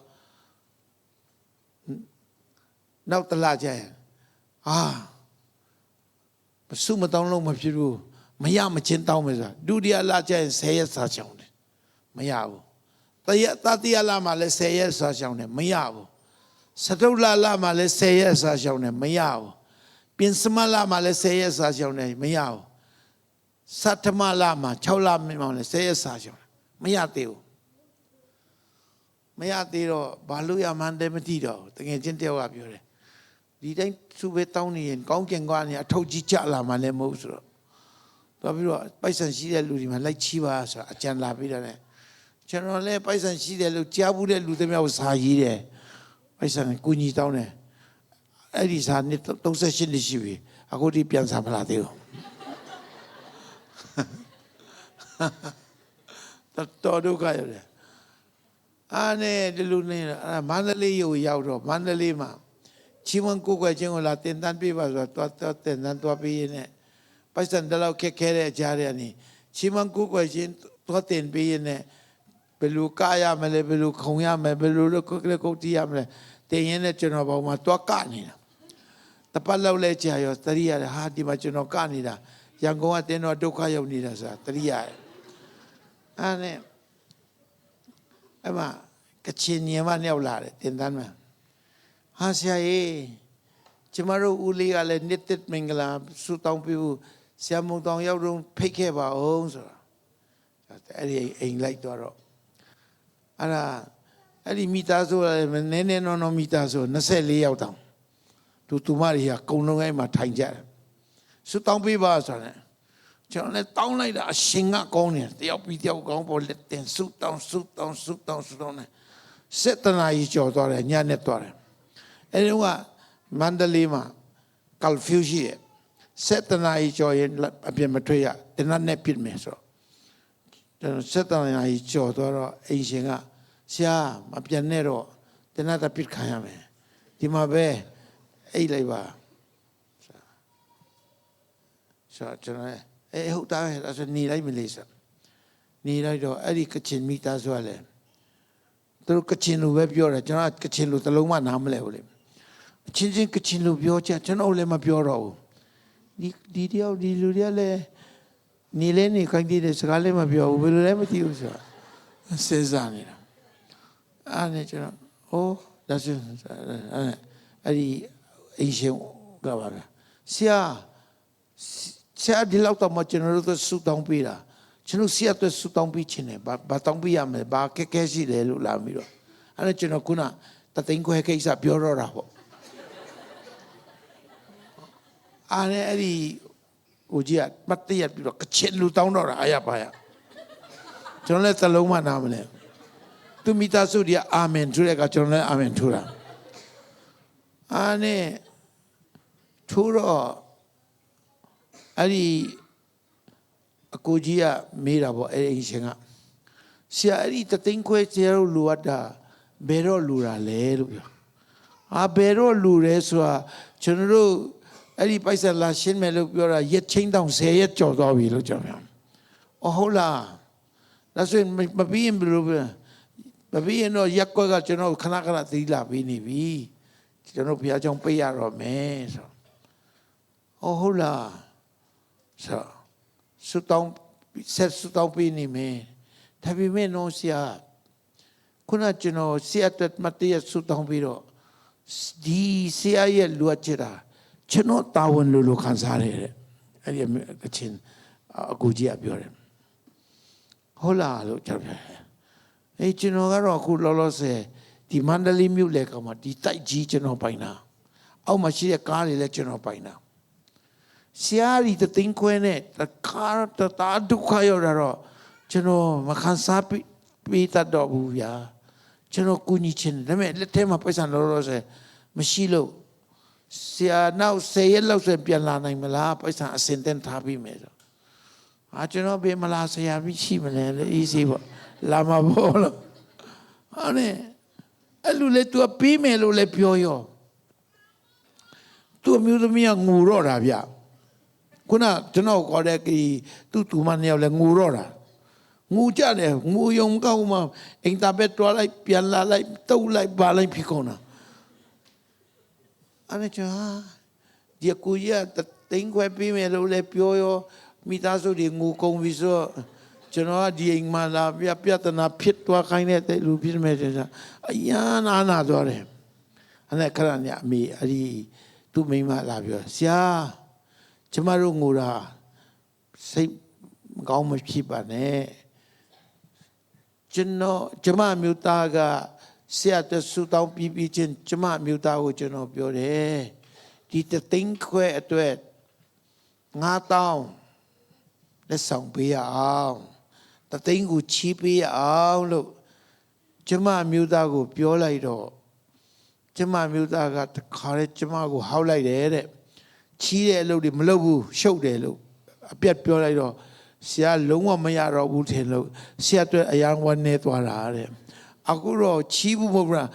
တသိန်းခွဲစလုံးဆရာလက်ဆောင်ရမယ်ဆိုတော့ဆရာကိုစားဝန်တာလုံးကိုပေး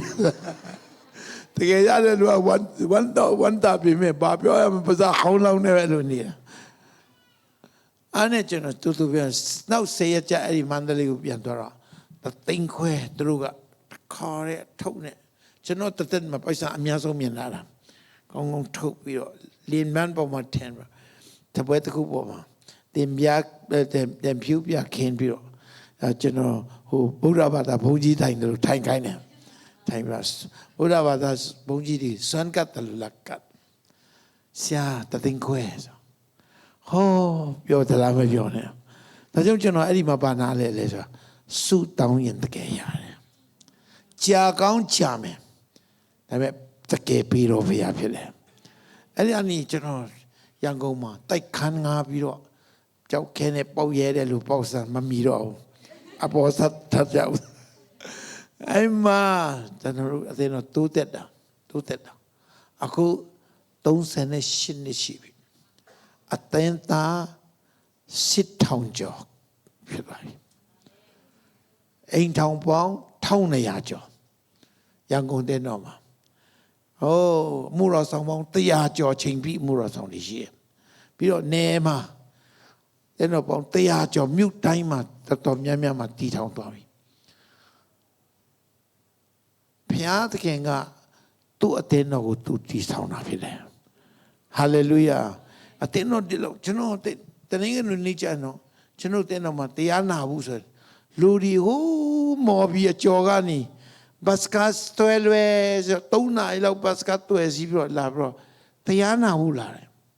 ထမင်းကျွေးမယ်ဆိုရင်တော့မလာမှာမဟုတ်တော့လာကြတယ်ကျွန်တော်ခေါ်တာလဲထူးထူးဆန်းဆန်းအခုလိုပဲ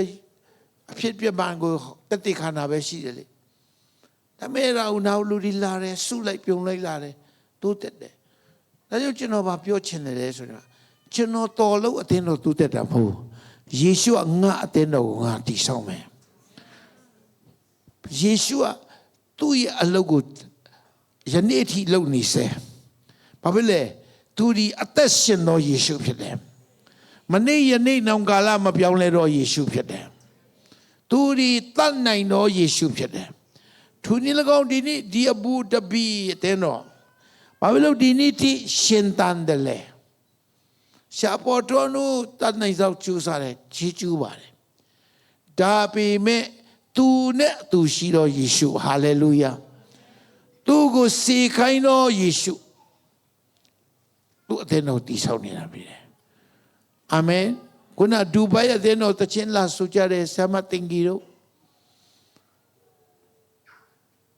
ဒီလူမြန်မာလူမျိုးတွေနေပါတဲ့နေရာမှာယေရှုကိုယုံကြည်သိရှိတဲ့လူတွေနေပါတဲ့တိုင်းနိုင်ငံလူအမျိုးဒီလူအစုဝေးလေးတွေနဲ့ပြောင်းအခက်ခုနပြောကြတယ်အခက်ခဲများစွာကြော်ဖြတ်လာတယ်လို့အဲ့ဒီအခက်ခဲတော်ကိုဒီကိုကြော်ဖြတ်လာစေနိုင်တဲ့သူကပြီလို့လေယေရှုဖခင်ဖြစ်တယ်မမြင်ရတဲ့သူ့လက်တော်ကပို့ဆောင်တာဖြစ်တယ်မမြင်ရတဲ့သူ့ရဲ့လက်တော်ကသူ့အသင်းတော်ကိုတည်ထောင်နေတာဖြစ်တယ်ဟာလေလုယာလက်ခုပ်တီးတဲ့ယေရှုကိုချီးမွမ်းပါအောင်အာမင်အာမင်ဒါကြောင့်တက္ကသိုလ်ဒီနေ့ဒီမှာကျွန်တော်ခေါ်နာပေးခြင်းနဲ့ဖျားလို့ကိုဖျားလို့တာတော့ကျွန်တော်တို့ရဲ့အစီခံပဲဖြစ်တယ်သစားပလာပဲဖြစ်တယ်စေလို့ရစေခိုင်းပြူမပါဟုတ်တယ်မလားကိုရောစေလို့ရစေပါတွားလှုပ်ခြင်းစေခြင်းနဲ့လှုပ်ကိုလှုပ်ခိုင်းမှာတွားပါမယ်ကျွန်တော်တွားပါမယ်ကျမတွားပါမယ်ဒါပေမဲ့တကယ်လို့မှာပါလေကျွန်တော်အသွားပဲတာဝန်ယူတာတကယ်လို့တာကိုတော်ဖြစ်တယ်ကျွန်တော်တို့ကလူတယောက်မှပြောင်းလဲအောင်မလုပ်နိုင်ပါဘူးလူတယောက်မှနှလုံးသားပြောင်းလဲအောင်မလုပ်တတ်ပါဘူးကျွန်တော်က ဒါမဲ့ကျွန်တော်ပြောနေတဲ့စကားထဲမှာကိုရောကအသက်တရားပါစေတယ်တကူပါစေတယ်လူတွေကိုနားလဲစေတယ်ယုံကြည်စေတယ်ပြောင်းလဲစေတာဘယ်သူလဲကိုရောဖျားဖြစ်တယ်ဟာလေလုယာအာမင်အကြောင်းမို့ဒီနေ့ဂုဏ်ပြုပါတယ်ဒီအသင်းတော်ကိုယေရှုကဥဆောင်နေတယ်ယေရှုကိုယ်တိုင်ကသူ့အလုပ်ကိုလုပ်နေတယ်ဖခင်အလုပ်ကိုဖခင်ကလုပ်တယ်တချို့အသင်းတော်တွေကပြဿနာတွေတအားတက်တာတွေကျွန်တော်တွေ့တဲ့အခါမှာဘာလို့ပြဿနာတက်တယ်လဲလို့ကျွန်တော်စဉ်းစားတဲ့အခါလေးတချို့အသင်းတော်တွေကလူကလှုပ်လို့လှုပ်ဘာဖြစ်လဲလူကအတင်းတို့တာသူစစ်တက်တာလှုပ်လို့တဲ့အခါမှာအချင်းချင်းမတည့်ကြတော့ဘူးလှုပ်ချင်းတဲ့ပုံစံမတူတော့ဘူးလေတာကြီးမလှုပ်နဲ့ကိုရောဘာလှုပ်ပါစေအာမင်အာမင်ဒါကိုရောရဲ့တင်းတော့ဘယ်လိုကြည့်ရှော့ပါပြောဤကြောက်ပေါ်မှာဗာလဲငါအတင်းဘယ်လိုအတင်းနဲ့လဲငါအတင်းကျွန်တော်တို့ရန်ကုန် Focus Assembly က9ယောက်နဲ့လွန်ခဲ့တဲ့38နှစ်ကစတာနော်အခုအတင်းသား8000ကျော်ပြီအိမ်တောင်1200ကျော်ပြီ9ယောက်နဲ့စဒီလောက်တောင်ကြည့်ဒါရှမ်းမုံတောင်စခဲ့တာပဲရှမ်းမုံတောင်အတင်းတော့ပြောဘူးအခွင့်အရေးမရှိဘူးဂျေဇုတော်ကြောင့်ပဲကျွန်တော်ပါဝင်ရတာပိုင်ရှင်ကဘယ်လိုလဲယေရှုအဲ့ဒီအတင်းတော်အတွက်အသွေးသွန်းတာဘယ်လိုလဲယေရှုအဲ့ဒီအတွက်အတင်းတော်အတွက်အသက်ပေးတာဘယ်လိုလဲယေရှုမူပိုင်ဒီဖရာယေရှုကိုယ်တိုင်ဖြစ်တယ်အာမင်ငါအတင်းလို့ပြောတယ်မုံတောင်အတင်းဆိုတာမျိုးမရှိအောင်ပေါ်တော်တို့အတင်းဆိုတာမျိုးမရှိအောင်ယေရှုအတင်းတော်ပဲရှိရမယ်ဟာလေလုယာအာမင်ဂျေဇုတော်တက်ကြောင့်ကျွန်တော်ပါဝင်ခွင့်ရတာပဲဒါကြောင့်တချို့နေရာတွေမှာလေကျွန်တော်သွားတာပြဿနာတက်တဲ့တင်းတော်တွေသွားတာတော့ဒါငါတို့ဒီတင်းတော်အစကတည်းကငါတို့က founder ကြီးกว่าတဲ့ founder တဲ့တီထောင်သူတွေပေါ့လေဒီများတို့ကအခုမှလာတဲ့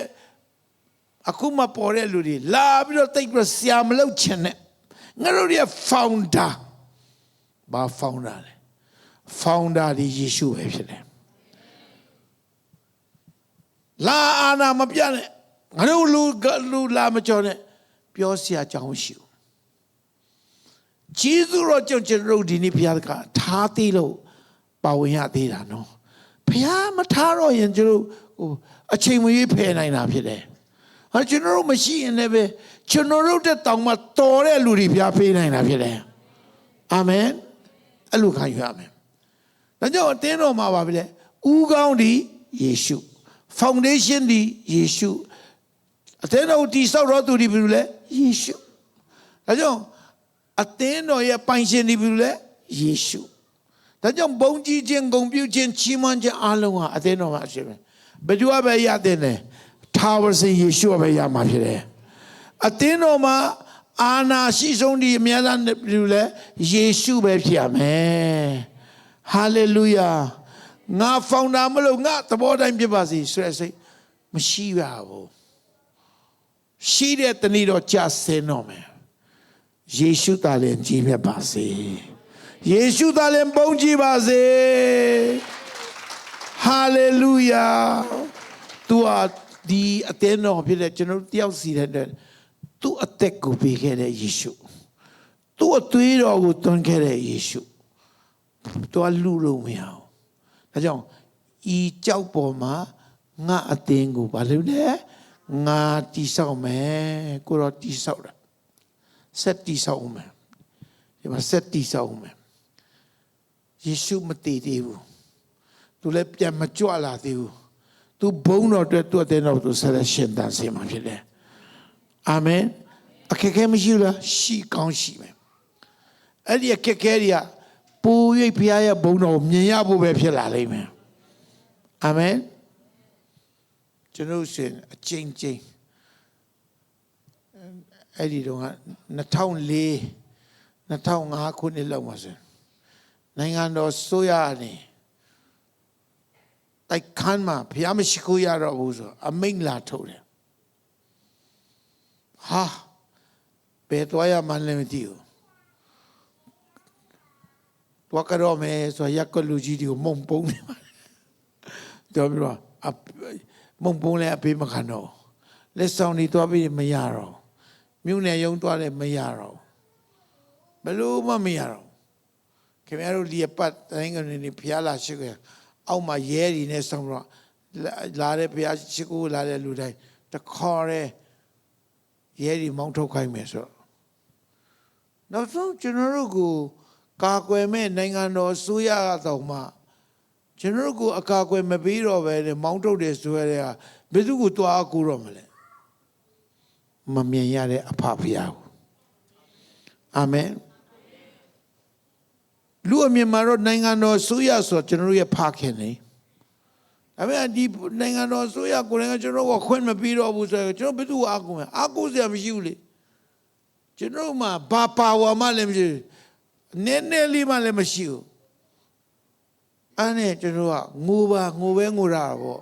အားလုံးအဲ့ဒီတော့ကျွန်တော်အတင်းသား2000လောက်ပဲရှိသေးတယ်ဒီတော့က2000စလုံးကတခေါ်ရမိကြီးကြပြီးတော့ဒူးထောက်ပြီးတော့ဆူတောင်းတယ်အရင်တော့ဆူတောင်းတာတဲ့ပူအရှင်ကြီးတယ်ဒီလားဒုက္ခကတော့မကြိုက်ပြီမြအရန်ကောင်းတာတခုရတာအားလုံးကြီးကွဲဆိုစီးလုံးတယ်မတဲ့ခဲ့တယ်မြလည်းပူတဲ့အမြားရှင်ပြင်းကူရောနော်ကဲပါနော်ကူရကလွယ်လို့ကျွန်တော်မှအာကုစရာမရှိပါဘူးနော်ကူရောအပိတ်ခံရပြီတော့ကူရော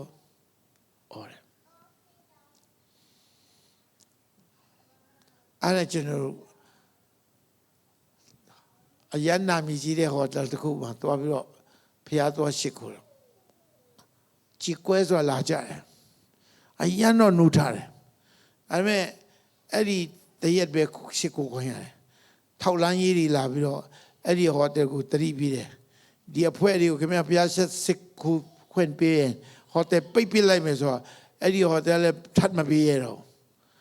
ဒါနဲ့နောက်တစ်ပတ်ပြန်မသွားမလဲဆိုတော့လိုက်ရှာတော့အတင်းသားလေးဖုန်းဆက်ဆရာ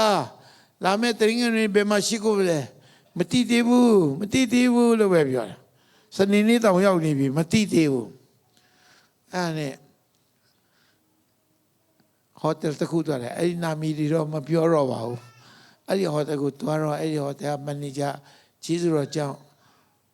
ခရိယန်ဖြစ်နေတယ်မန်နေဂျာကျွန်တော်တို့ဘုရားရှိခိုးမဲ့နေရာမရှိလို့ဒီမှာဟိုတယ်ဘောလုံးမှာဘုရားလာရှိခိုးလို့ရမလားဆိုအဲ့ဒီမန်နေဂျာကျွန်တော် BBC နဲ့ VOA မှာသတင်းကြားထားတယ်အတင်းတော်တပါအပိတ်ခံရတယ်လို့ပြောတယ်ခင်ဗျားတို့များဖြစ်မလားနော်လာလာကျွန်တော်လည်းခတ်တည်တယ်မတိဘူးနော်လို့ပြောလိုက်ဟုတ်တယ်လို့ပြောလဲဆိုတော့ပြီးမှမဟုတ်တော့ဘူးလေ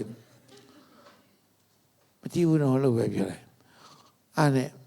အဲ့မင်းကြီးဒါဆိုရင်ဆရာတို့တားခက်ခဲတယ်ဆိုရင်လာရှိခိုးပါဒါပေမဲ့လူစုလူဝေးတော့မရဘူးနော်ဆရာတို့လာရင်ဘုရားရှိခိုးရင်တော့တခါတည်းလမ်းနာမှာထိုင်မတည့်စကားပြောတာတော့မလုပ်နဲ့တခါတည်းအိမ်တန်းပြန်မှုပြောထားလိုက်လူစုလူဝေးမလုပ်ပါနဲ့လို့အဲ့ဒါကောင်းကောင်းလိုက်နာမယ်ဆိုတော့ခွင့်ပေးမယ်ဆိုအဲ့မှာဘုရားရှိခိုးတာတရက်တော့ရပြန်မယ်ဒီမှာအဲ့မှာဘုရားရှိခိုးကြအားနဲ့ကျွန်တော်အဲ့မှာနှိုးဆောင်မှုရတယ်ငါတို့ဘုရားကျောင်းပြန်သွားမယ်ဘယ်ရက်ွက်လူကြီးလာဘယ်ကောင်စီဒီလာဘယ်ရဲဒီလာထောင်ထဲဝင်ရမယ်ဆိုငါတို့အယောက်2000စလုံးထောင်ထဲမှာတောင်ဆန်းမှာမဟုတ်ပါဘူးတဘောတူရအောင်သွားမလေးဆိုပြန်ကြနောက်တစ်ပတ်ကျထောင်ထဲဗလဲဘုရားကျောင်းလာတယ်လာတော့ရက်ွက်လူကြီးတွေအောက်မှာတန်းစီပြီးဆောင်းနေတယ်အဲ့ဒါကျွန်တော်တင်းတော်လူကြီးတရားကအဲ့ဒီရက်ွက်လူကြီးတွေကိုပြောတယ်ဆရာတို့တနင်္ဂနွေနေ့အလုံးမနာဘူးလားအဲ့ဒီရက်ွက်လူကြီးပါဗျာဘယ်နာမလဲခင်ဗျားတို့ကမှစကားနာမထောင်တာဘုရားမရှိကူပါနဲ့ဆိုလာရှိကူတာကို အဲ့ဒီလူကအတင်းတော်လူကျက်ပဲကျွန်တော်တို့ဒီမှာဘုရားရှိခိုးတာ10 နှစ်10မှုရှိပြီဘာနိုင်ငံရေးမှလည်းမလို့ဘာစီးပွားရေးလည်းမဘာအရှုပ်ရှင်းလည်းမရှိဘူးကျွန်တော်တိတ်တိတ်ဆိတ်ဆိတ်ဘုရားကိုချီးခိုးတာချီးမွမ်းတာပဲရှိတယ်ဆိုအဲ့လိုပဲတနေ့အဲ့ဒီရက်ကလူကြီးတွေအကုန်လုံးတန်းစီပြီးတော့ကျွန်တော်ဘုရားကျောင်းထဲမှာလာထိုင်ကြတယ်ကျွန်တော်လမ်းမြင့်နေအဲ့တော့ကျွန်တော်လည်းတရက်ကျွန်တော်ထားလာတဲ့ချိန်ကျွန်တော်ဟိုမှာကျွန်တော်တို့ရက်ကလူကြီးတွေကျွန်တော်တို့နဲ့လာပြီးတော့ဘုရားရှိခိုးနေတယ်ကျူဆိုရအောင်ရက်ကလူကြီးတွေမတည့်ရပြေအောင်ကျေးဇူးပြုခဏတော့ကျွန်တော်ကျူဆိုခြင်းမလားတင်းသားတို့ဒါရဖောင်းဆိုလက်ကုပ်တီးကြအဲ့ကြောင့်ဗျာရက်ကလူကြီးတွေကျွန်တော်တို့ကနိုင်ငံတော်အစိုးရကိုလည်းတိုက်ရိုက်လဲစကားပြောခွင့်မရှိဘူးပြောနိုင်တဲ့အခွင့်အရေးမျိုးလည်းကျွန်တော်မရှိဘူးဒါပေမဲ့ရက်ကလူကြီးတွေနိုင်ငံတော်ကိုစားဒီနေ့ကျွန်တော်တင်တော်လာတာကျူဆိုပါတယ်ဒါပေမဲ့တခုတော့ပြောချင်တယ်ကျွန်တော်ကဒီမှာနိုင်ငံရေးလုပ်တာလည်းမဟုတ်ဘူးကိုယုံကြည်ခံယူချက်တိုင်းဒီမှာဘုရားရှိခိုးတာဖြစ်တယ်ဘုရားရှိခိုးတာဖြစ်တယ်ဒီနေ့ဒီမှာတိုင်းရင်းသားပေါင်းစုံလာဘုရားရှိခိုးတဲ့နေရာဖြစ်တယ်နိုင်ငံဝန်ထမ်းနေပေါင်းများစွာတစ္ဆာရှိရနိုင်ငံကိုဝန်ထမ်းတဲ့လူတွေလာဘုရားရှိခိုးတယ်နိုင်ငံတော်အတွက်အသက်ပေးသွားတဲ့တန်မရောသားများစွာရဲ့ဇနီးတဲ့သားသမီးတွေဒီမှာဘုရားလာရှိခိုးတယ်နိုင်ငံအတွက်ကိုယ်ငါတစိတ်တပိုင်းတွေပေးလူရတဲ့စစ်သားတွေတမတော်သားတွေဒီမှာဘုရားလာရှိခိုးတဲ့နေရာဖြစ်ပါတယ်လို့ကျွန်တော်တို့ဘာနိုင်ငံရေးမှလည်းမလုပ်ပါဘူးကိုဘုရားကိုယုံကိုကိုွယ်တာဖြစ်တယ်ဒါပေမဲ့အဲ့ဒါကိုမှခွင့်မပြုဘူးဆိုရင်တော့နိုင်ငံတော်အနေနဲ့ကျွန်တော်တို့နဲ့ထိုက်တဲ့မြေကွက်တစ်ကွက်လေးကိုချပေးပါအဲ့ဒီညာကိုကျွန်တော်ပြောင်းပြီးတော့ကိုးကွယ်ပါမယ်ဒါပေမဲ့အဲ့လိုမချပေးနိုင်သေးဘူးကျွန်တော်ဘယ်မှာသွားနေစရာလည်းမရှိတဲ့အတွက်ဆက်လက်ကိုးကွယ်ခွင့်ပေးပါလို့ပြောရင်လည်းသူတို့ကိုဤဝင်ကလေးဟောလိုက်တယ်တခါမှပေါ်လာတော့အာမင်ဆိုကမှကျွန်တော်အတင်းတော်တခုရဲ့လို့ခုနအခက်ခဲပေါင်းများစွာဖြတ်တန်းလာရတယ်လို့ပြောတယ်တဲ့အများကြီးပဲစိန်ခေါ်မှုတွေအများကြီးပဲယူမှုတကယ့်နိုင်ငံတော်အာဏာပိုင်တွေဆရာနေတော့မှပိတ်ပင်တာစီမှုရပါတယ်ဒါပေမဲ့ကျွန်တော်ပြောမယ်ဤကြောက်ပေါ်မှာငါအတင်းကိုငါတီဆောက်မည်မရဏနိုင်ငံဤတကားတို့ဒီထိုအတင်းကိုမနိုင်ရဘာအခက်ခဲဘာတာစီလာဘလေးစီကျွန်တော်တို့ခဏတော့ဒုက္ခခံရမှာပေါ့ဒါပေမဲ့အဲ့ဒီအခက်ခဲတွေကဖခင်ရဲ့နိုင်ငံတော်မတားဆီးနိုင်ဘူးဖခင်ရဲ့တင်းတော်မဖြစ်စီနိုင်ဘူးဖခင်ရဲ့တင်းတော်ခက်စစ်စစ်ညင်ပနေစကကြတာပဲတမန်တော်ဒီခေတ်တုန်းကပထမရာစုတုန်းကရောမအင်ပါယာနော်အရန်အာဏာရှိတဲ့အချိန်မှာခရိယန်တွေအရှင်လက်လက်မီးရှုတယ်ရှင်သိနေတမန်လုံးခိုင်းတယ်ရောမအင်ပါယာတုန်းကဆိုရင်ဘလောက်နှိမ့်စစ်တယ်ခရိယန်တွေဖမ်းပြီးတော့တိုင်ပေါ်မှာခြီးပြီးတော့ဓာတ်ဂျီနန်စီလောင်းပြီးတော့အရှင်လက်လက်မီးရှုတယ်အဲ့ဒီခရိယန်တွေရဲ့မီးတောက်တဲ့အောက်မှာအလင်းရပြီးတော့သူတို့ရောမအရာရှိတွေစားညစားပွဲတွေလုပ်ကြတယ်ဘသူရဲ့အလင်းလဲခရိယန်တွေမီးရှုတဲ့အလင်းရအောင်မှာအလိုပြင်းထန်စွာနှိပ်စက်ခြင်းခံခဲ့ရတာပဲဒါပေမဲ့ဒီနေ့ယေရှုကပြောတယ်ငါအတင်းတော်ကိုမရဏနိုင်ငံရဲ့အတကားကြီးမနိုင်ရဘူးတဲ့ဟာလေလုယာအာမင်ဒီနေ့တရုတ်ပြည်ကွန်မြူနစ်နိုင်ငံခရိယန်တွေတော်နှိပ်စက်တရားဟောတဲ့လူတွေဆရာတွေနောက်ဆုံးကျထောင်ကျကြတော့မနာမတော်ချက်ဟောနေရှာကိုဖြတ်လိုက်တယ်ခရိယန်စာရေးဆရာတွေလက်အဖြတ်ခံရတယ်နီးမျိုးစုံနဲ့နှိပ်စက်တယ်ဒါပေမဲ့ဒီနေ့ကဘာပေါ်မှာအတင်းတော်အတိုးသက်ဆုံးပဲမှာရှိတယ်တရုတ်ပြည်မှာရှိတယ်မီအောက်အတင်းတော်လို့ခေါ်တယ်တရုတ်ပြည်မှာ သူတို့စာရန်ပြုစုချက်အရာတနေ့မှာတရက်မှာယေရှုလည်းကိုလက်ခံတာထောင်နဲ့ချီလက်ခံတာဖြစ်တယ်အာမင်ဟောင်ကောင်ကနေလာတဲ့ဆရာကြီးတစ်ပါးပြောတယ်ဒီနေ့အတန်ရှင်းဆုံးခရိယန်ဒီဘယ်မှာတွေ့မလဲတရုတ်ပြည်မှာတွေ့တယ်တဲ့ဘာအခွင့်အရေးမျောလင့်ချက်နဲ့ခရိယန်ဖြစ်လာတာမဟုတ်ခရစ်ယာန်ဖြစ်လာရင်ညင်ပတ်နဲ့ဆက်ချင်းခံရမယ်ထောင်ချခံရမယ်ကျွန်တော်မြန်မာနိုင်ငံမှာတော့တဲလို့ဆရာပြစ်ဖို့ကျန်းစာကျောင်းမှာဘာလက်မှတ်ရတယ်လဲဘာပွဲရလဲဆိုတာဒီမေးတယ်ဒါပေမဲ့တရုတ်ပြည်မှာအဲ့လိုကျန်းစာကျောင်းမှာဘယ်လောက်ရလဲဆိုတော့မမေးဘူးခရစ်တော်အတွက်ဘယ်နှခါထောင်ချဘူးတယ်လဲခရစ်တော်အတွက်ဘယ်လောက်ခါအရိုက်ခံထိဘူးတယ်လဲဒဏ်ရာဒီအမာရွက်ဒီဘယ်လောက်ရှိလဲအဲ့ဒါနဲ့တဲလို့ဆရာကြီးခံတာဖြစ်တယ်ဒါကြောင့်ဆရာကြီးကပါပဲဒီနေ့ကဘာပေါ်မှာအတန်ရှင်းဆုံးခရိယန်ဒီပြပါဆိုရင်တော့တရုတ်ပြည်ပုံပြမယ်အခက်ခဲများစွာကြားရနေသူတို့ကိုအသက်ပေးပြီးတော့ကယ်တင်တော်တဲ့ယေရှုတေခြင်းကိုအောင်တော်မူ၍ထမြောက်ပြီးတော့သူ့ကိုယုံကြည်တဲ့လူတွေကိုလည်းတမလွန်မှာတေခြင်းကိုအောင်ပြီးတော့ထမြောက်ပြီးတော့ထာဝရအသက်ရှင်ခြင်းကိုပေးမယ်အပြစ်အလုံးကိုလည်းခွင့်လွှတ်နိုင်တော့အသွေးတော်သွန်းတော်ယေရှုကိုတကယ်ယုံတဲ့အခါမှာဒီလောကီအမြင်မှာတော့ဘာအမျက်စွမ်းမမျောလင်းတာမဟုတ်ယေရှုပေးတဲ့မြတ်တော်ဝဲပဲမျောလင်းတယ်ယေရှုပေးတဲ့ခွင့်လွှတ်ခြင်းကိုပဲရတယ်ယေရှုပေးတဲ့ထာဝရအသက်ကိုတော့ရတယ်ဒီလောကမှာတော့ရှုံမှုတွေညင်ပန်းနေဆက်မှုတွေစိန်ခေါ်မှုတွေရင်ဆိုင်ရတယ်ဒါပေမဲ့ဒီနေ့ကဘာပေါ်ကဘာခရိယန်တမန်တကယ်လေးလားတရုတ်ပြည်မှာဒီနေ့ခရိယန်အတူပွားဆောင်ပြီလေတော်ကြပြီကျွန်တော်ကြားအနည်းဆုံးတန်း90ကျော်ရှိတယ်လို့ပြောတယ်အမလေးတရုတ်ပြည်မှာခရိယန်တိတ်ဆိတ်ခရိယန်နဲ့တောက်လောင်နေတဲ့ခရိယန်တွေတန်း90ကျော်တိတ်ဆိတ်နဲ့တောက်လောင်နေတဲ့ခရိယန်တွေတန်း90လောက်ရှိတယ်ဆိုတော့မြန်မာလူကြီးထောင်များနေပြီလေအာမင်ဒါပေမဲ့ကျွန်တော်ပြောမယ်နော်ယေရှုသည်ဖခင်ရဲ့သားတော်ဒီကျွန်တော်တို့လူသားတွေကဘာသူကဘာသားတွေကိုချစ်လို့ဒီလောကကိုလာပြီးတော့သူ့အသက်ကိုပေးသွားတယ်သူ့အသွေးကိုပေးသွားတယ်သူကိုယ်တိုင်ကသေခြင်းကိုနိုင်တယ်သူကိုမထမြောက်စေဘူးယောမစစ်သားတွေကတခါရဲစီကံရှိနဲ့စောင့်တယ်မစောင့်နိုင်ဘူးသူမထမြောက်ဘူးသူရဲ့တင်းကြိုင်တွင်ကြီးကိုကြောက်တုံးကြီးနဲ့ပိတ်ပြီးတော့တစိတ်တောင်ခတ်လိုက်တယ်ဒါပေမဲ့ခရစ်တော်ထမြောက်တဲ့နေ့ရောက်လာတယ်ကောင်ငါလင်လို့ပြီးတော့အဲ့ဒီကြောက်တုံးကြီးလွင့်သွားတယ်ကောင်းကင်တမန်လက်စီလက်တကယ်တော့ပေါ်လာတော့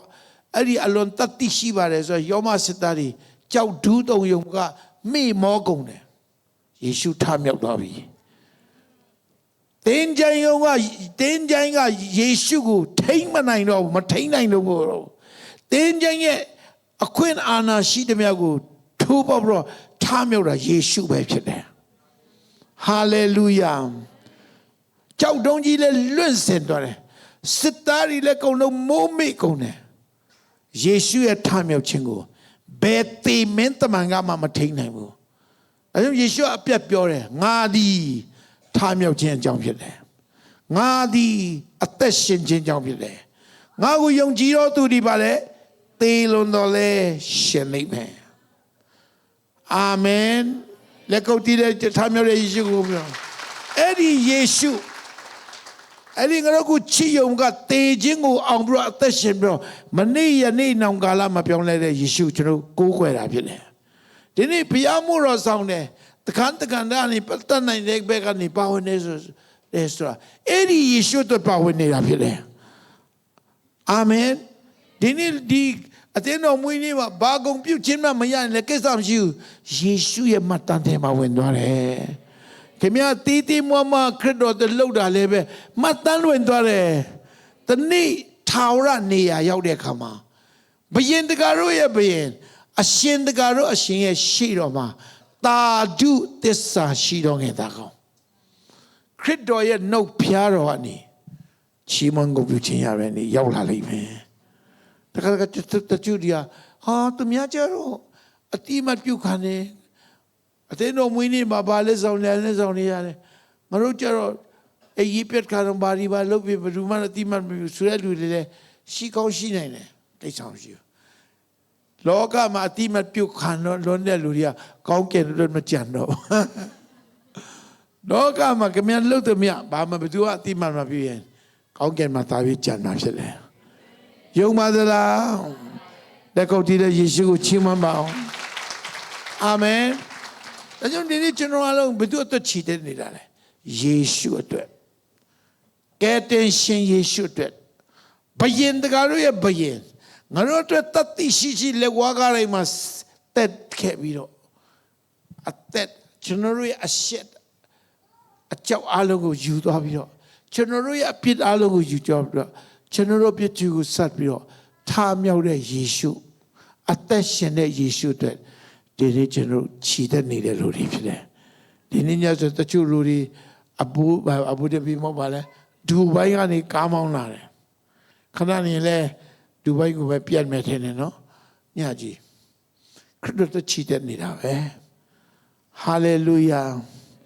အာမင်အာမင်ကျွန်တော်ပြောရင်ကျွန်တော်20နှစ်အရွယ်ကနေသင်လို့ဆရာဖြစ်လာတာအခုကျွန်တော်69နှစ်ရှိပြီကျွန်တော်သင်လို့ဆရာလုပ်တာနှစ်90နီးပါးရှိပြီကျွန်တော်တခုပြောမယ်ယေရှုအတွက်အမှုတော်ဆောင်တာကြားလီချိုးလီအာမင်ယေရှုရဲ့တစ္ဆာရှိခြင်းကိုပိုမြင်လီယေရှုရဲ့ကောင်းမြတ်ခြင်းကိုပိုသိလီအမှုတော်ဆောင်တဲ့တန်ချာလီငင်းငွေတော်မဟုတ်ပို့ပြီးတော့ပျော်လီ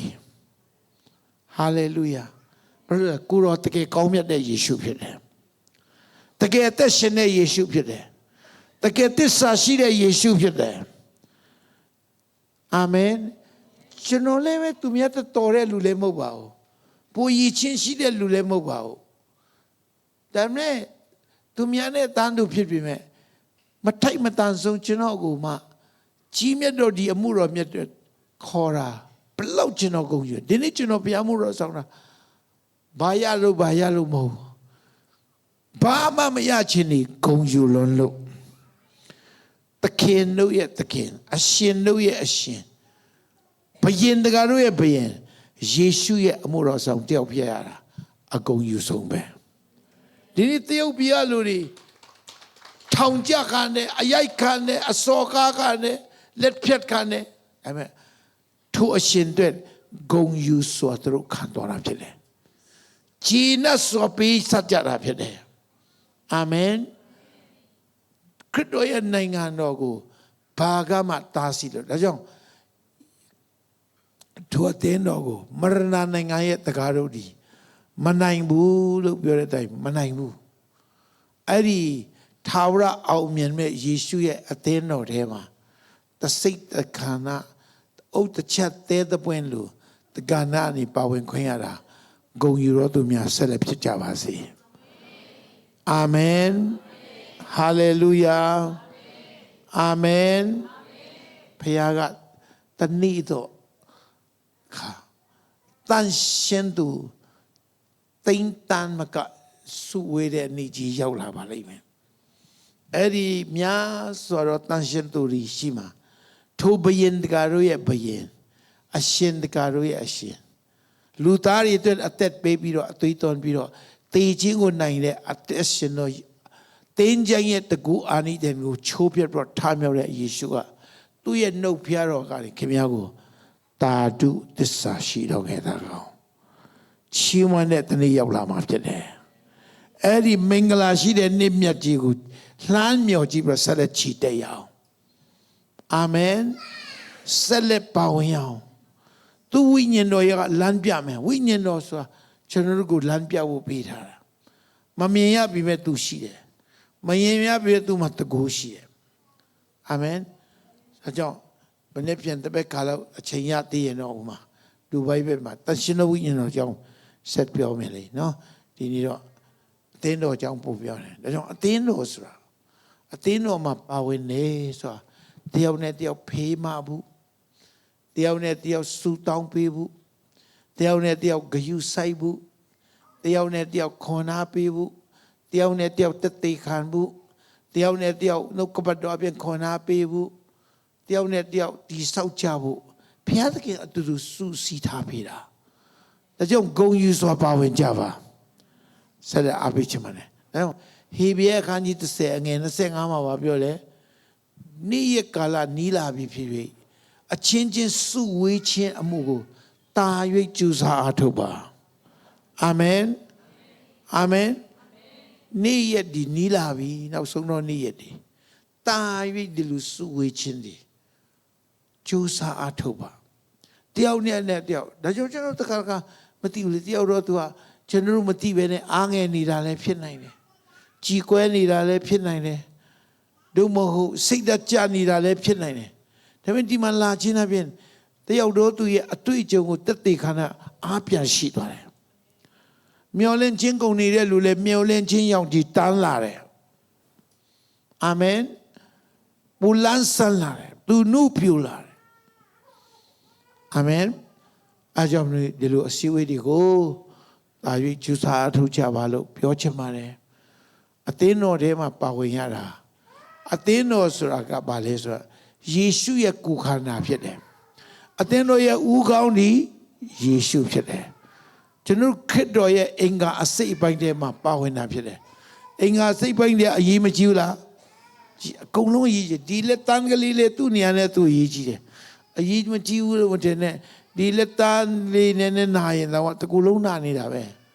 အာမင်ဒါကြောင့်တင်းအဲ့ဒီတော့မှပါဝင်တဲ့လူတွေတယောက်ယောက်နာရင်အကုန်လုံးနာတာပဲဘယ်သူမှအရေးမကြီးတဲ့လူတွေမရှိဘူးအင်္ဂါစိတ်ပငါလုံးကသူ့နေရာသူတာမှုရှိတယ်အတုံးတဲ့တယ်ကိုယ်ခန္ဓာတစ်ခုလုံးကျမ်းမာတယ်ဆိုတာအင်္ဂါစိတ်ပငါလုံးကျမ်းမာပါမှသာလဲကျမ်းမာတဲ့ကိုယ်ခန္ဓာဖြစ်တယ်ဒါကြောင့်ဒီမှာရှိကြတဲ့အသင်းတော်ရဲ့ခရစ်တော်ရဲ့ကိုယ်ခန္ဓာအင်္ဂါအစိတ်ပိုင်းကတယောက်စီတိုင်းကျမ်းမာကြပါစေဝိညာဉ်ရမှာလန်းဆန်းကြပါစေနူးပြိုကြပါစေဝိညာဉ်တော်နဲ့ပြည့်ဝကြပါစေဘုရားရဲ့မေတ္တာနဲ့ပြည့်ဝကြပါစေဟာလေလုယာတဲ့ညီလက်ညီဆက်လက်ချီတဲ့ရအောင်ခရစ်တော်ရဲ့ဘုန်းကိုဆက်လက်တည်ဆောင်ကြရအောင်အာမင်အခက်အခဲကြီးမရှိဘူးရှိမယ်စိန်ခေါ်မှုတွေမရှိဘူးရှိကောင်းရှိမယ်ဒါပေမဲ့အဲ့ဒီစိန်ခေါ်မှုတွေအခက်အခဲတွေကိုကြော်လွှားခွင့်ပေးမဲ့ဘုရားကျွန်တော်မရှိရဲ့အလောလောဆယ်ကြုံရတဲ့အခက်အခဲပြဿနာအလုံးဟာမကြတော့ဘူးမွေးရနံတဲ့တတိခံချက်တွေပေါ်ထွက်လာတော့မှာဖြစ်တယ်အာမင်ဒီနေ့တတိခံချက်နားတောင်လို့ကောင်းတယ်ဆိုတော့ဘယ်မှလဲခက်ခဲတဲ့အရာကိုကြုံတဲ့အရာนี่ဘယ်လိုအောင်မြင်လာတယ်လဲဆိုတော့တတိခန္ဓာတွေနားတောင်လို့အကောင်းဆုံးကျမ်းစာထဲမှာပါလဲယောသရဲ့အကြောင်းပြောရင်နားတောင်လို့မကောင်းဘူးလားကောင်းမှာပေါ့သူခန္ဓာမလွယ်ဘူးလေသူ့ရဲ့မွေးရင်အကူကြီးတွေကကိုယ်တိုင်ကသူ့ကို20နဲ့ရောင်းစားပစ်လိုက်တာဘယ်ပါတွေ့လဲဂျွန်ဖြစ်မှုဒီကောင်လေးအိမ်မက်အထူးစားနေမက်လွန်လာကြည့်တယ်ရှုပ်ပါတယ်သူ့အိမ်မက်ပြည်စုံလာကြည့်အောင်ရောင်းပစ်လိုက်တယ်အကူရဲ့အသွေးမှာတော့ဒီကောင်ဘယ်တော့မှပြန်လာလည်းမရှိတော့အိမ်မက်လည်းဘယ်တော့မှပြည်စုံမှာဆိုသူတို့ငွေဘယ်လောက်လဲ20နဲ့ရောင်းပစ်လိုက်တယ်ဒါပေမဲ့သူ့ယူပါယုံမပြည့်စုံဘူးလားပြည့်စုံတနေ့တော့သူ့အိမ်မက်တဲ့တိုင်းမဲ့ကိုကြီးတွေသူ့ကိုကြောက်လန့်လို့ဒူးတော့သူရှိမှာဦးညွန့်ရတာပဲမဟုတ်ဘူးလားဖယားသခင်ကပါရှင်လောလောဆယ်ရှုံးတယ်လို့ဖြစ်ပေမဲ့တာ၍ဘုံကြီးတော်နေရောက်လာမှာဖြစ်တယ်တာ၍တကူကြီးတော်နေရောက်လာမှာဖြစ်တယ်လောလောဆယ်လူတွေကနားမလဲဘူးကိုယ်တိုင်လည်းနားမလဲဘူးဒါပေမဲ့ဖခင်ရဲ့အကြံစီတော်ရှိရဖြစ်တယ်။အောင်မြင်လာကြမှာဖြစ်တယ်။ယေရှုရှိတယ်။အာမင်။သူ့ရဲ့ဘုန်းတော်တက်ကြောဆက်လက်ချီတဲ့အောင်အဘူဒါဘီမြန်မာခရစ်ယာန်တင်းတော်ရဲ့73နှစ်တိုင်ပို့ဆောင်တဲ့ပြန်ခြေစူးတော်ကိုချီးမွမ်းပါတယ်။73နှစ်ဆိုတာနေတဲ့ခရီးမဟုတ်ခဲ့ပါဘူး။ဘုရားရဲ့ခြေစူးတော်ဒါမပါရင်တနစ်တော်ဘူးတောင်မလွယ်ပါဘူး။ မဆက်3နှစ်ကိုကြော်ဖျက်ခွင့်ပေးတယ်ဗျာနောင်နှစ်ပေါင်းများစွာခရစ်တော်ပြန်မကြွမလာမချင်းတန်ရှင်သူတွေကိုတင်ဆက်တဲ့ rapture မတိုင်ခင်ဆက်လက်ပြပြခဲ့ပို့ဆောင်တော်မှာဖြစ်ပါတယ်ယုံပါသလားပို့ဆောင်မှာဖြစ်တယ်ဆက်လက်ပြချီတက်မယ်ကြာရကန္နာနေအုတ်တချက်သေးတပွင့်လူပဲဖြစ်ဖြစ်ပါဝင်မယ်ကိုရောအတိမပြုမယ်ဘုရင်နိုင်ငံတော်အတွက်ကျွန်တော်ပါဝင်တာဖြစ်တယ်ဟာလေလုယာအာမင်ယေရှုတင်တယ်နားထောင်ပေးတာကောင်းကြီးရပါသလားဟာလေလုယာယေရှုနဲ့ဆက်လက်တွေ့ရအောင်အသင်းတော်မှာဆက်လက်ပါဝင်ရအောင်တအားတရွေ့စေဖို့တဖို့မှာတစ္ဆာရှိအောင်ဆုတောင်းခြင်းမှာတစ္ဆာနဲ့ဆုတောင်းပေးအောင်ဒီမှာရှိတဲ့တင်းတော်မှာလူရလွတ်တာတွေကိုဘယ်သူမှမပြောပေမဲ့ကိုမျက်စိတွေဖွင့်ပြီးတော့လွတ်တဲ့နေရာရှိရင်ကိုယ့်ရဲ့အတိတရားလေးနဲ့ဖြည့်ဆည်းပေးကြရအောင်အာရှာလူရင်အာရှာသမင်းချက်ဖို့လူရင်ချက်ကားကျဖို့လူရင်ကုကောက်ပေးတို့မကိုယ်တိုင်မောင်းတို့မဝပြုဖို့လူလို့ကိုတတ်နိုင်တဲ့ဘက်ကနေပန်ပူခြင်းဟာယေရှုအတွက်ပန်ပူခြင်းပဲဖြစ်ပါတယ်ဆက်လက်ပြီးတော့ပန်ပူရအောင်တာ၍မင်္ဂလာရှိတော့အသင်းတော်ကြီးဖြစ်လာမယ်အရှိအလေပိုင်း UAE နိုင်ငံတော်ကနေတခေါ်ရဲတက်မထင်ရဘူးနော်နုပြူလန်းဆန်းအသက်နဲ့ပြည့်တယ်အသင်းတော်တစ်ပါးရှိရဆိုတာအလွန်ကုန်ယူစရာကောင်းပါတယ်အလွန်ကုန်ယူစရာကောင်းပါတယ်အာမင်ကျွန်တော်တို့အမေရိကမှာအသင်းတော်ကြီးထူးသက်တာတော့မဆန်းဘူးလေအမေရိကအစိုးရကအသင်းတော်ကိုဦးစားပေးတာဒီလိုနိုင်ငံမျိုးတို့မြန်မာနိုင်ငံလူဟာမျိုးမှာအသင်းတော်ရှင်တန်တာအယံကုန်စုရှာကောင်းတာဖြစ်ပါတယ်အာမင်ဟာလေလုယာအကြောင်းယေရှုအတွက်ချီတက်တော်သားသမီးဖြစ်ပါစေအာမင်ဒီနေ့တော့ကျွန်တော်အထူးဆုတောင်းပေးခြင်းနဲ့ဘေကနာမှာပဲဖြစ်ဖြစ်အသင်းတော်အတွက်ဖြစ်စေယေရှုအတွက်ဖြစ်တယ်ကျွန်မခရစ်တော်ရဲ့ကိုယ်ခန္ဓာအစိတ်ပိုင်းတစ်ခုအနေနဲ့ပါဝင်နိုင်တဲ့အခန်းကဏ္ဍများရှိရင်ပို၍ပါဝင်ခြင်းပါတယ်ခေါ်နာပေးပါကျေးဇူးပြုပါဆိုတော့ကိုရောကိုဆုတောင်းပြီးဆက်ကပ်လို့တော့သူများကိုဆုတောင်းပေးခြင်းလားအာမင်အာမင်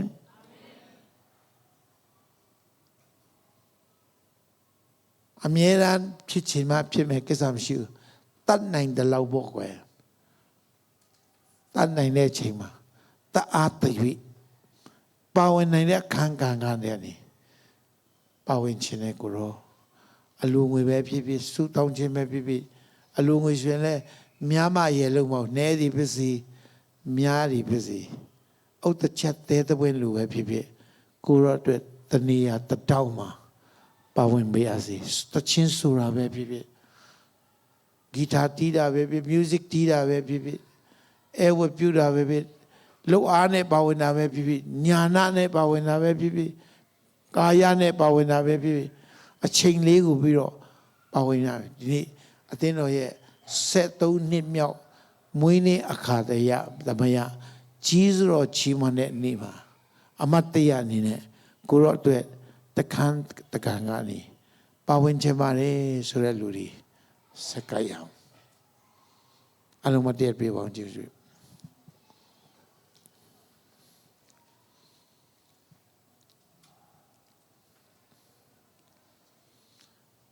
ပါဝင်ပါမယ်ဆိုတဲ့လူတွေတခါကြငါပါဝင်လာတော့မပြောစလောက်ပါဘူးဆိုမပြောနဲ့အထင်မသေးနဲ့ကိုအများကြီးပါဝင်မှဘုရားသဘောကျတာမဟုတ်ပါဘူးတတ်နိုင်တဲ့လောက်ပါဝင်ခြင်းနဲ့ဆန္ဒကိုပဲဘုရားကောင်းကြီးပေးတော်မှာဖြစ်ပါတယ်အာမင်အယံတော်မှလည်းဘုရားတော်တဲ့လူတိုင်းကိုလည်းဘုရားသဘောမကျပါဘူးနှလုံးသားပါလေစက်ကတ်တဲ့လူနှလုံးသားပဲကြည့်တာအကြောင်းတတောင်းတနေရနေကျွန်တော်ပါဝင်ခြင်းနဲ့ကျွန်မပါဝင်ခြင်းနဲ့မဆပါခေါ်နာပေးပါပါဝင်ခွင့်ပေးပါဝိညာဉ်တော်ဘုရားမဆပါဆိုတော့ စက္ကတ်ခြင်းတဲ့လူတွေများရှင်ဂျေဇုပြု၍ဒီမှာကျွန်တော်ရှိမှလာတန်းစီပါဦးလာမတ်တရပါဦးဘာမှရှက်စရာမလိုဘူးလာမတ်တရပါဦးလာပါဦးလူများရင်လည်းများနိုင်တယ်ကကလေးမတ်တရပေးပါဒါခရစ်တော်ရဲ့တမ္မာရီဖြစ်မယ်ခရစ်တော်တို့ချီတဲ့မဲ့တမ္မာရီလာစက္ကတ်ပါဦးလာစက္ကတ်ပါဦး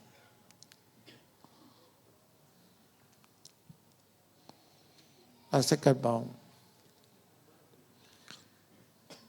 အများကြီးလုံနိုင်စရာလည်းမလိုပါဘူးလုံနိုင်တာလေးပဲလုံသွားမယ်ကိစ္စမရှိဘူးလုံချင်တဲ့စေတနာစိတ်ကိုပဲကြီးတဲ့ဖခင်ဖြစ်ပါတယ်အာမင်ခရစ်တော်က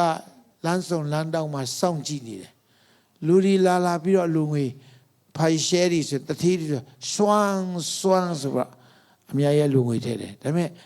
အဲ့ဒီမုတ်ဆိုးမှကြတော့ဘာမှမတည်နိုင်ဘူးနေသူ့မှာရှိစုမဲ့စုလေးစားစရာတော့မရှိဘူးငွေတင်းကားလေးနဲ့ပြောကိုကလင်းဆိုပါခရစ်တော်ကတိမပြန်ဒီကနေ့အလူငွေလေးထဲတဲ့လူတွေထဲမှာဒီမုတ်ဆိုးမကအများဆုံးထဲတယ်တဲ့တခြားသောလူတွေကတော့သူတို့ရဲ့အပူအရှံတဲ့ကနေထဲတာဒီမုတ်ဆိုးကသူကတော့ရှိစုမဲ့စုလေးသူစားစရာတော့မချန်တော့မနဲ့ပေးတာဖခင်ရဲ့ကဏ္ဍတဲ့မှာသူ့ရဲ့ပါဝင်မှုအများဆုံးဖြစ်တယ်လို့ယေရှုမပြောတော့ဘူးလားဒါကြောင့်ဒီနေ့မှဒီမှာစက္ကတ်တဲ့လူတွေခင်ဗျားထင်တယ်လို့မပါဝင်နိုင်ပါရင်လည်းကိုအပြစ်မတင်ပါနဲ့ဘုရားသခင်အများကြီးမတောင်းပါဘူးခင်ဗျားရဲ့စေတနာစိတ်ကိုပဲကြည်တာဖြစ်ပါတယ်ခင်ဗျားရဲ့ခရစ်တော်ကိုချစ်တော်နှလုံးသားခရစ်တော်ကိုယူတည်တော်နှလုံးသားနဲ့တတ်နိုင်တဲ့ဘက်ကနေငါပါဝင်ပါမယ်ကိုရောခွန်အားပေးပါလို့ဆုတောင်းတာကိုပဲဘုရားလူချင်တာဖြစ်တယ်ခင်ဗျားလည်းတကယ်ပါဝင်လာတော့မှာဖြစ်တယ်အာမင်ခရစ်တော်ရဲ့ကိုယ်ခန္ဓာဖြစ်တဲ့အသင်းတော်တက်ခင်ဗျားကြီးမားသောကာဏအနေအမှုရှိတဲ့လူတွေဖြစ်လာလိမ့်မယ်ဟာလေလုယာအာမင်အာမင်ဆိုတော့ဆုတောင်းကြမယ်